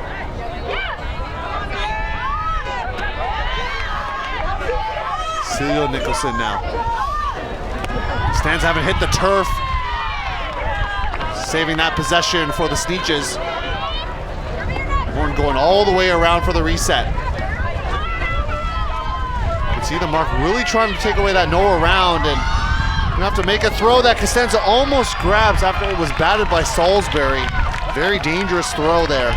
Theo, that was so close. Costanza just lasered in, almost brought that up. That would have been an absolute miracle play. Take another look at it. Just tipped off the fingers. Costanza catches that if Salisbury doesn't make that small amount of contact and move it out of alignment. Widmeyer has Kaput downfield a little bit, with Holbert kind of hovering in that area. But right now, Middlebury content to work it, give, go until they open it up with Widmeyer's throw, finding Hefner. I love that look by Widmeyer. They need the continuation though. The defense now setting. This is a great look, but sails too far. Collins just eats it up.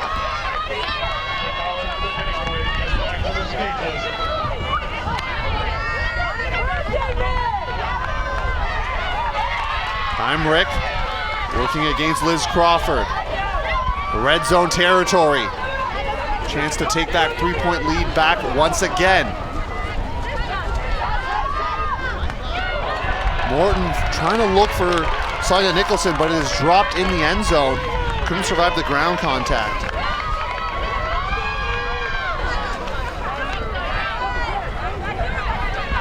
Haverford, Bryn Mawr really leaning into this zone. They know they've exerted pressure. They're trusting it can earn another opportunity, but Middlebury's starting to settle in, working around the edges of it. The boot has no stall count, so it can kind of take the time a little bit and eventually finding Widmeyer. Widmeyer sees Van Newkirk heading into the end zone. Great attempt trying to toe it in from their star player, Van Newkirk. I will say this, the attempt by Van Newkirk. We'll see if they bring it in at the cone or if they assess it down line. I like that look though, it had a good chance, just the wind putting so much pressure.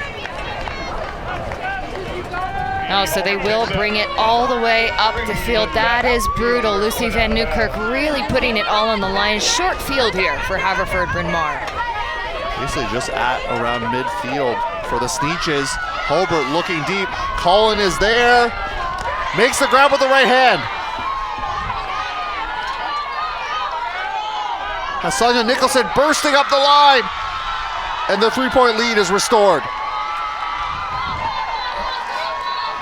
You can see the performative elements. But there is a call all the way back at the throw. Crawford talking with the observers right now. Hey, I'm asking. If a foul is called and everyone, like the majority of people on the field stop, is it just kicking in? So if the foul is called and play on is not said, then it would stop play because you're trying to resolve something. But if play on is called, then we would keep playing. Okay, so it was. You have.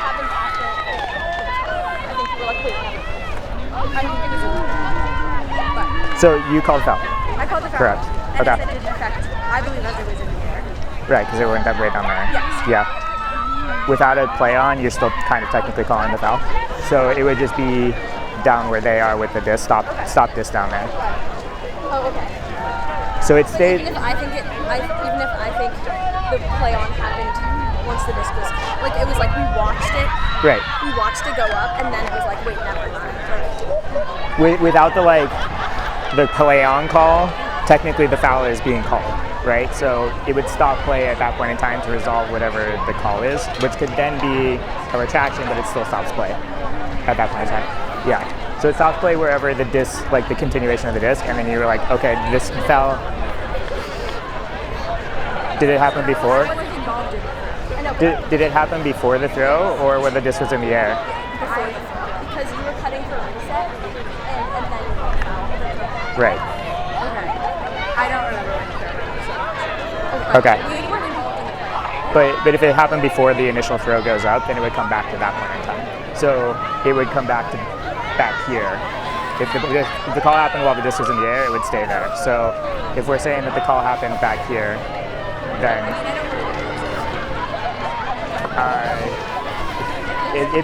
so is it a contested foul? First of all, is a question to think about.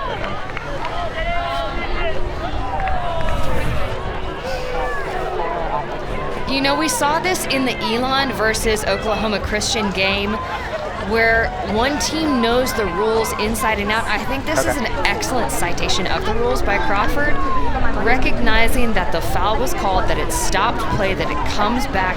This is probably going to result in that goal being nullified. Okay. Okay. So it's. Or Yeah. did you need to come? Well, I think I would keep it as a foul contest. Okay. But So it's a foul It's a foul contest. contest. I think the conversation. The conversation is when the call happened. Correct. Okay. Yeah. Which we disagree on, Okay. so I don't know where. So you can. Do you know that? I have Yeah. have a perspective on that. Yeah. You have, my perspective is that it happened before the throw. Yes, that's right. So the disc would come back here. Okay, so to recap, disc coming back to the point of this throw that you see on the left of your screen. And if you are the opposing team, if you're Haverford Bryn Mawr, this is frustrating. You scored the goal, it's yours, and yet this is an accurate interpretation of the rules. just in that, like, when you call that foul, it needs to be echoed. You need to shout it. Because play just continued on with other players unaware. So, Haverford Bryn Mawr still has the disc with an opportunity to break, but Middlebury with an opportunity to earn it back.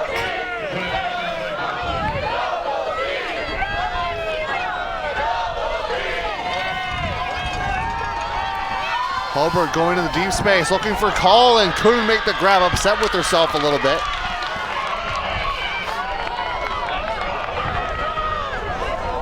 Stall called. Emotions are going to be high. First that call, very confused. Now this stall opportunity. Okay. So it's a stall uncontested. It's a stall uncontested, but I also can leave her until stall 9 until I mean, if you're not contesting it, then like you have in that moment to call fast count if you thought that there was a skip or you didn't hear it. So can I contest it? Yeah.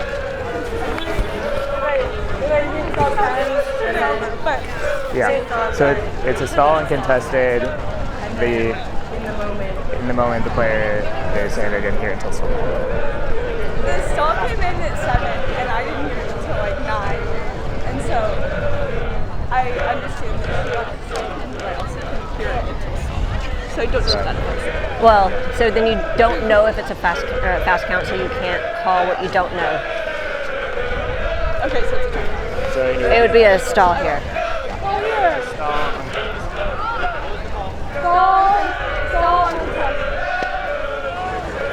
Stall, uncontested, disc will go back.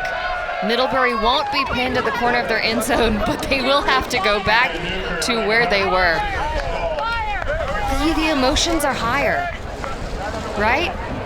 So much has gone into this point. This really feels like a pivot on the outcome of the game, Theo.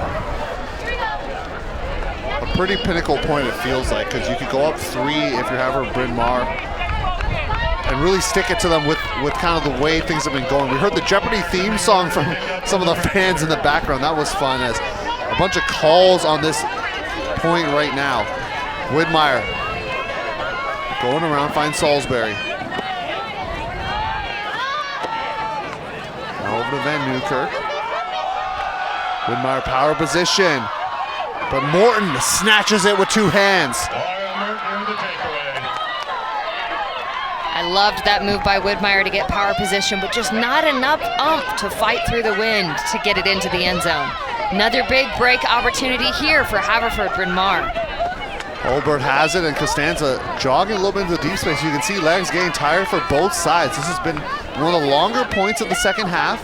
The most turnovers we've had in the second half on a point.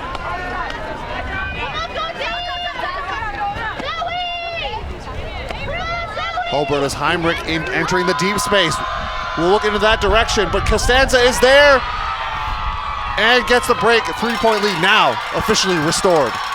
You see that emphatic elbow spike pounding the disc to the ground. Haverford Bryn Mawr fought through so much on that one.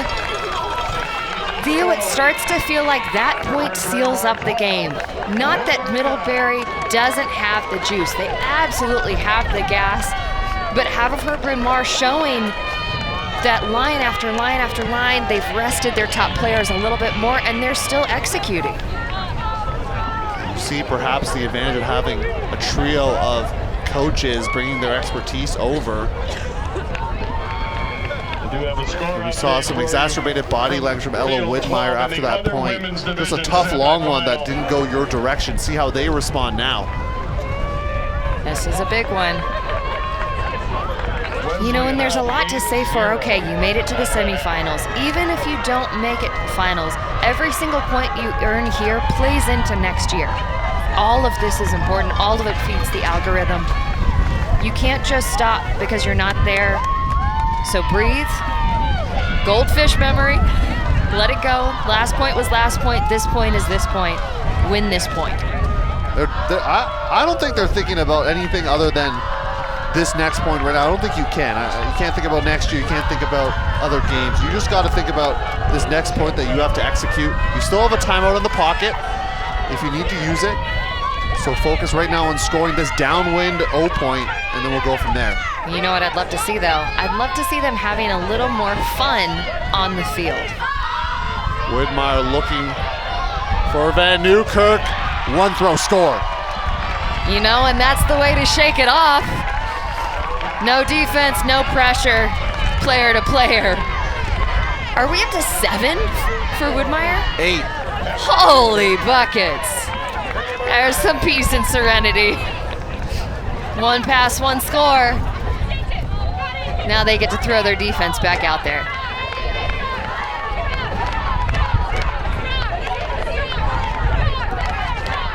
Take another look at the edge that she throws at this.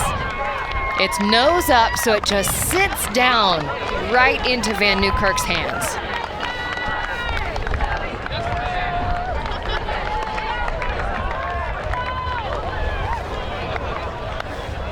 Widmeyer remains on the field, has played basically every point. I think it's a team, maybe a couple off here. Salisbury also on the field, Crawford, Van Newkirk, Alden, Caput has been playing pretty well, and Sasha Hanna make up your 7 for Middlebury.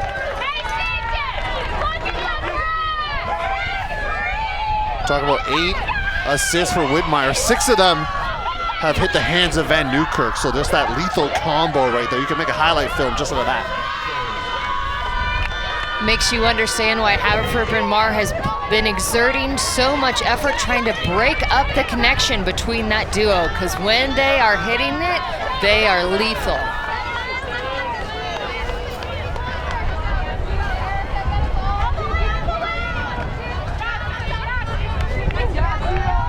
Nice grab to keep things alive from Sia Nicholson. Last time this Haverford Bryn Mawr team made to the semis was all the way back in 2014.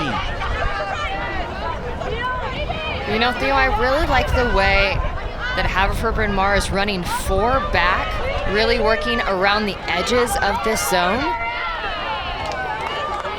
Rather, they were up to that point, and that kept them on that side of the field. But when they were 4 back, they were able to swing and get it off the line. This zone doing a really good job of just keeping them pinned.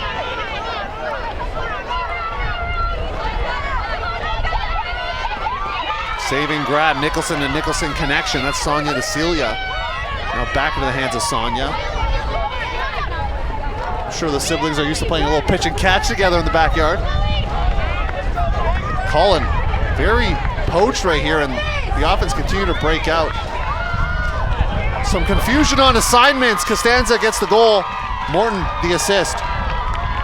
You know, and after how effective that zone was, just a breakdown in communications, a breakdown in who they were matching up, and Haverford Bryn Mawr sees his advantage and finds who else? Costanza. Costanza is just like a bloodhound with a nose for the end zone.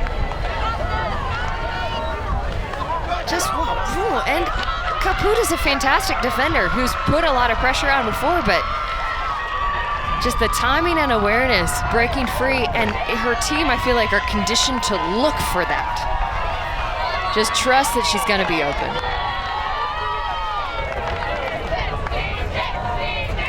Costanza, 3rd in goals in this tournament. Another player in this game, Newkirk up there as well. Ella Widmeyer just dominating the stats on assists with 26. Costanza a little double-double action, 18 assists as well. So stuff in the stat sheet, especially yesterday having to take more of a handler load with some of those seniors not in attendance like Hulbert and the Nicholsons having joined the team. They've done a lot of the heavy lifting on offense as well, perhaps taking some of it off of Costanza's shoulders. You know, and when we talked to the coaches, they talked about how proud their seniors were, checking in on the scores. Really amazed that their team could execute so well without them, but then bringing the fresh legs, the energy, the trust into today's play.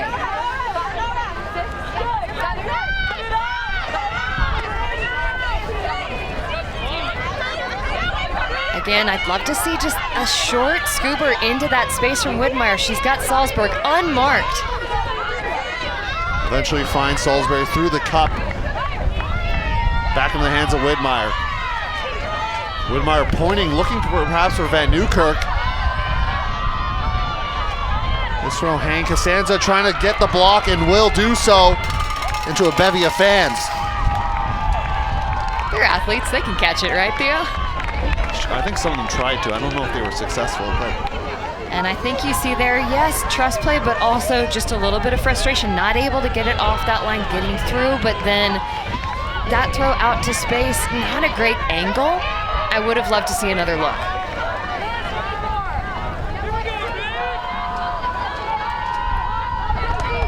Liv Davis. Break opportunity.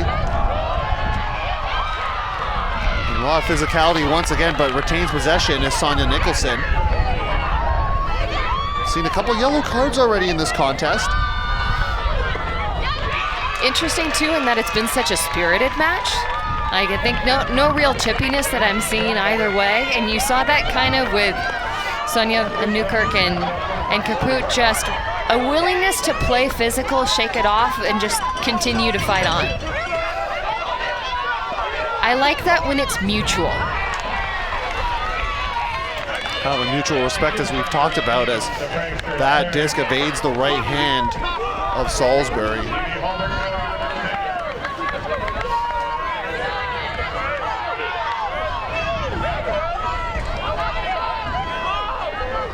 Holbert finding Celia Nicholson. Now back into the hands of Holbert, who finds Heimrich, excuse me. Great saving grab from Liv Davis.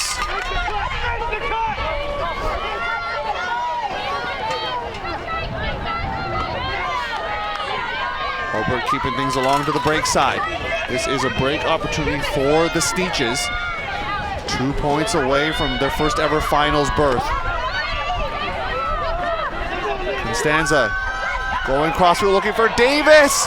And that throw just kind of died at the end as she tried to make an attempt at the grab. Sneetches unable to connect in the end zone. Davis had made that save before. Costanza has made that throw before, and with success. That's a really tough one, and one that they will want back. That's a lost opportunity, and this could be really big for Middlebury. They do have to work the full 70 here, and that throw from Rainier out of reach. And now the defense really gonna have to ratchet up if it's Middlebury. Holbert set to pick up. There's a foul called in the stack. It really feels like the tension is starting to build. Players are starting to play with even more intensity, but I'm also starting to see fatigue from Middlebury. We're seeing maybe more errors than we had before. Okay, so foul and contest. All right, foul and contest. Bye, dude. So coming in one. No contest on the foul, just coming in on one. With basically most of the games having finished up, there's a bit of a crowd hovering over the field, so you can feel the buzz and electricity right now in this semifinal. Holbert, stall count rising, finding Costanza. Backhand fake. Gonna try to throw give and go with Colin.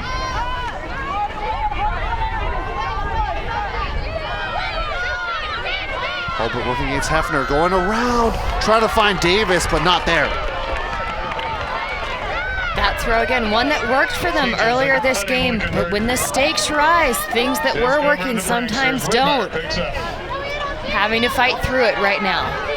Multi-turnovers on this point as the trap on this flick side. Widmeyer.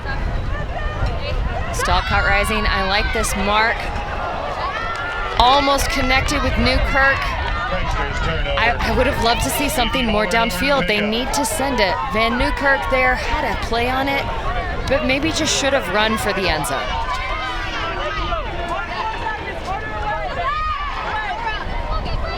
Holbert trying to get a reset with Sonia Nicholson. Turns around and finds Costanza instead. Inside to Heimrich. but taken away by Liz Crawford. A lot of action happening on that side of the field right now.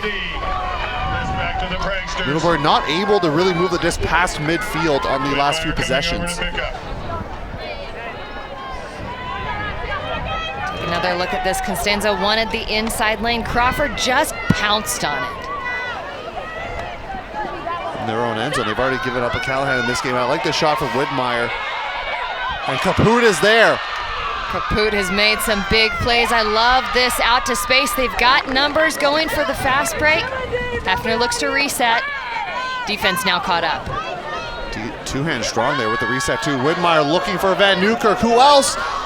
But can't make the grab. Perhaps fatigue settling in a bit here, drawing an audible O from the vast crowd that has taken watch of this game.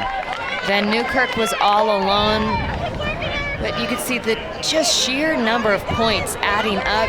I think, look at this again. If Van Newkirk had even just taken maybe one more step, but the disc curling around, couldn't read on it, couldn't focus quite enough, and now they'll have to play defense again.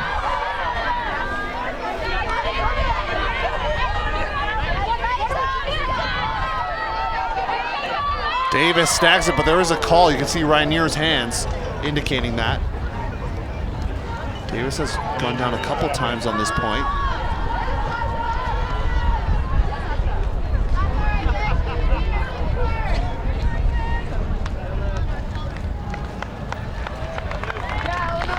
Davis now will take an injury sub. Eleanor Wheeler coming in her place. Been a lot of great effort from number 2 in white.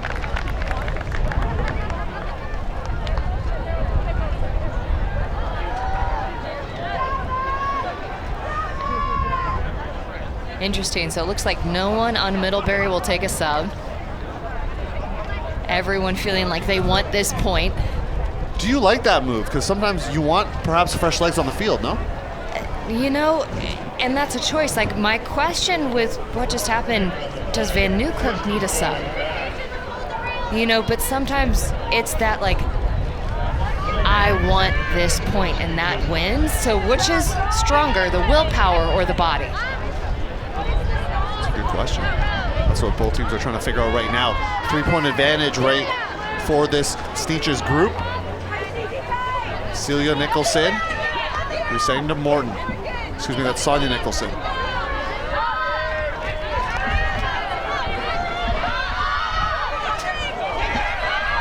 Crawford making sure that throw was not completed.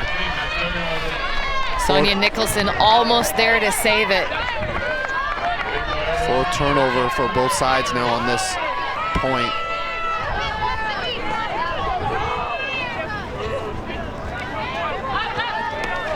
Low throw taken away by Heinrich.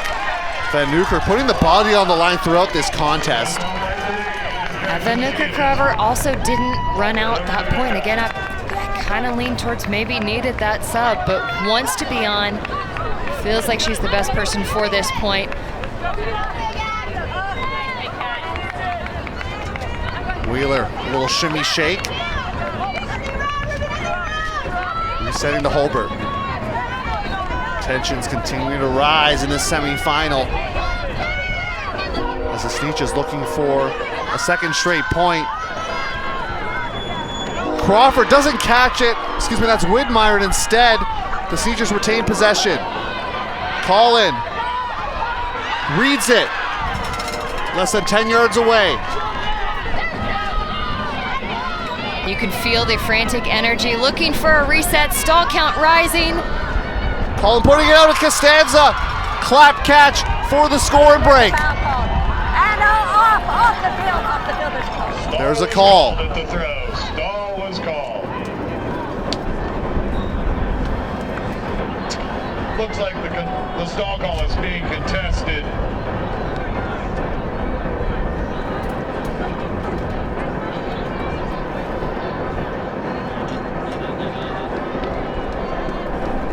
Okay, so the disc is stall contest. That's where you were at the time of the throw. Stall's coming in at 8. Okay, so stall contest. Stall will come in at 8. This is a really important moment right here. Colin has been a playmaker for this team. Lots of options in the end zone. Who makes the play? Widmeyer on the mark. Colin throwing this one out, swatted down by Hefner. Sneetches thought they had the score, but instead they get the block. Does Middlebury. Widmeyer. A lot of players underneath. There is Kaput hovering in to the deep space. Colin kind of there though. I like Kaput drawing Colin out of that under, allowing the attacks to happen. Widmeyer looking for Salisbury. Just settles into that discraft cone.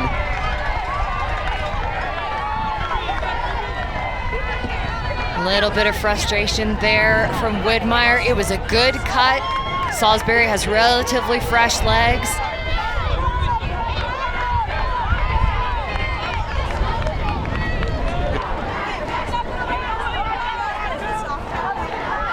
Tough look.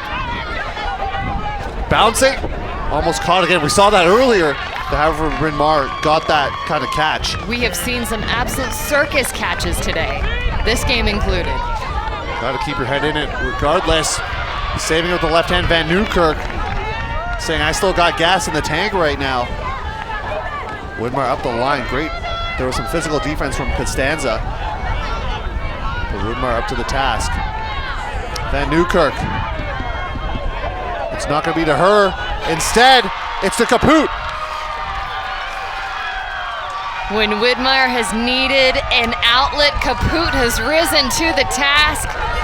Third goal, I believe, for Kaput. And when pinned to that sideline, Middlebury struggled to get it swung across the field. But Widmeyer trusting the team, putting out to space, letting her playmakers make a play.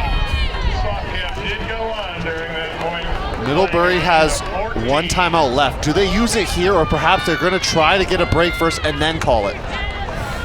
It's a tough call, Theo.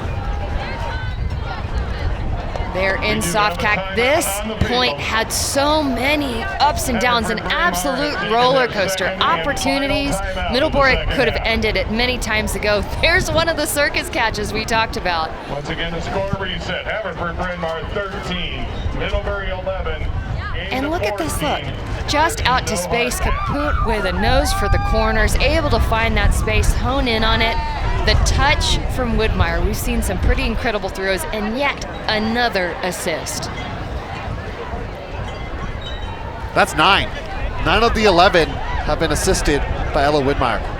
Top recruit for this team. You see why. Over under, Theo, on 10 by the end of this game. I think it's got to be the over. A timeout called by the Sneetches. That's their second one of the game.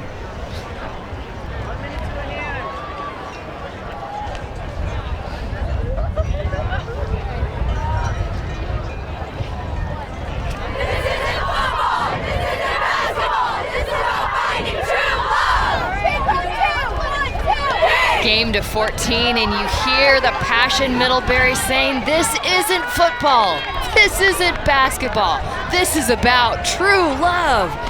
And the reason why they're there to play, they play for each other, they play for the sport.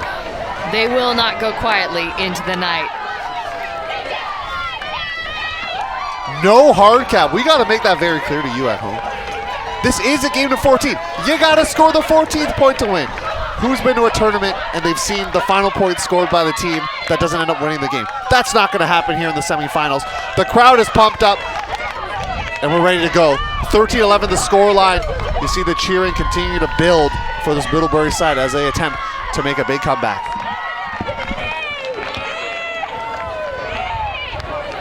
Sidelines are absolutely packed. Players' energy is high. These are some of the final moments, and Middlebury has nothing to lose. Sonia Nicholson, Hulbert, Morton, Colin, Costanza, Celia Nicholson, and Helmrich are your 7 for Haverford Bryn Mawr.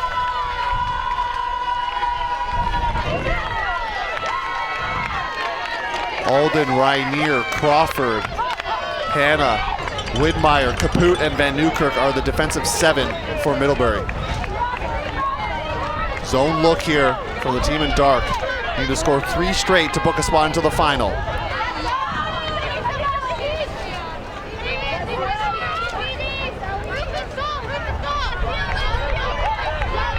Holbert thought about it, trying to draw some defenders with that fake. Sonia Nicholson cannot get there. The right hand bounces out of it. Big break chance opportunity here for Middlebury. They need this one. They need to value this possession going upwind if they're going to fight their way back. Way to see it in there was Alden. But didn't go that way for Hannah. Still at midfield, do the Sneetches have to work through this Middlebury zone. Widmeyer has to take the deep position. Van Newkirk was caught in the cutter space. Looking for Costanza, not in. Ground tapped in. Looking for Morton. Going up the line is Heimrich. And it's bobbled and dropped. You heard the O's from that near side crowd. It looks like a thing. Some of the Middlebury defenders had been face guarding, allowing the shot down the line to Costanza. They escaped through, but Middlebury, second life, second chance.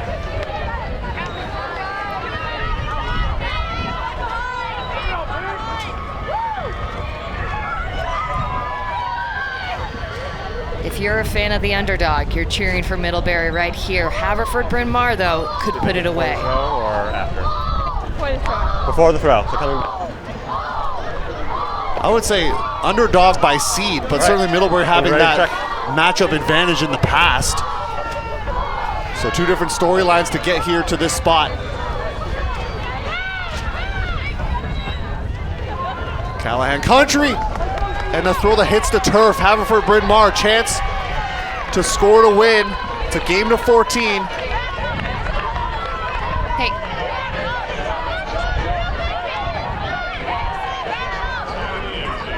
Hulbert. Resets to Morton. Morton looking for Costanza. And it's ruled a goal.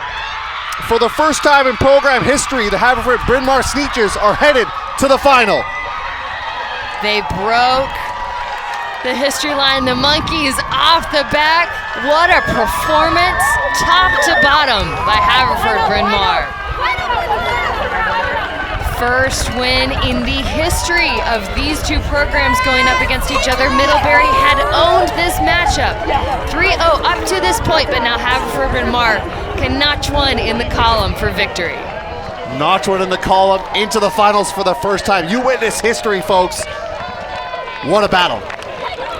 What a battle, what a fight. Incredible athleticism out on display. They left everything on the line. And you know what? The future is bright for this Middlebury program. They have some fantastic young athletes. We saw that on display. A lot to be proud of and a lot to look forward to. But here this weekend, we will look forward to Haverford Bryn Mawr. They're going to bring a lot of spice to this final. Another look at the play that sealed the deal. Costanza so consistent all throughout this tournament, all throughout today. The sacrifice she made, not going to her own graduation, instead committing to Ultimate, and that is paying off as they celebrate on the field. They'll get all the energy out tonight and then hopefully get a good rest. What an incredible feeling.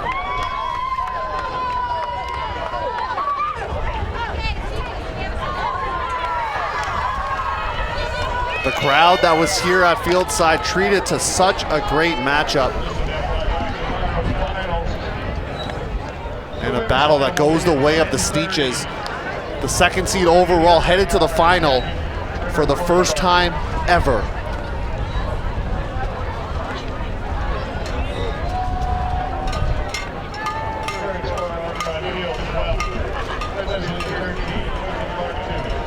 What an incredible game, Theo. That was an absolute fight, you know, and when people asked me last night if I favored one team over the other, I didn't have a confident answer. I had seen such brilliant things from both teams both showing a lot of depth, so much firepower, and think about those back-to-back upwind holds we were treated to. Honestly, best execution all day from any team I've seen on this field, both divisions.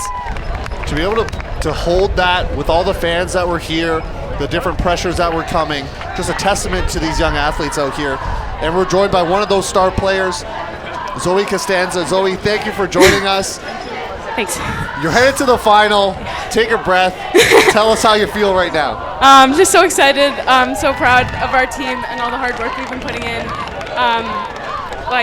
This is my 4th nationals. I'm just really especially proud of our senior class because we hadn't been to nationals since 2014 before we went for the first time freshman year, and now we're here headed to finals, and it's just proud is an understatement. I'm so excited for this team. Zoe, what do you remember from that matchup? There were so many highlights and incredible plays. Yeah, it was an awesome game. Middlebury is such a challenging team. They're great competitors. We faced them, I think, almost every nationals, and they are really spirited, a really great team. I know Liz, I met Ella. They're both awesome competitors, and it was just so many challenging matchups. I think both teams really played up to the highest level that we could. When you saw Middlebury go up a break there, this was near half. What were the feelings like? What were you discussing in the huddle there as they were mounting a big surge? Yeah, I think just focusing on ourselves and knowing that we can play to the highest level that we know how to, and just knowing that it's our game, and we determine the pace, we determine the level, and we just really focus on ourselves in that huddle and brought it back to just our team. We're going to let you get back to the huddle there, Zoe, and enjoy the rest of this day, and good luck in the final tomorrow. Thank you, I appreciate it. Thank you. Look at the stat line. That's a triple-double. Goals, assists, and blocks, all in the double digits for Zoe Costanza. A big part of the Sneetches' victory here. History was made. 1 and 2. We talked about how it was a wide-open field, but it comes down to the 1 and 2 seeds.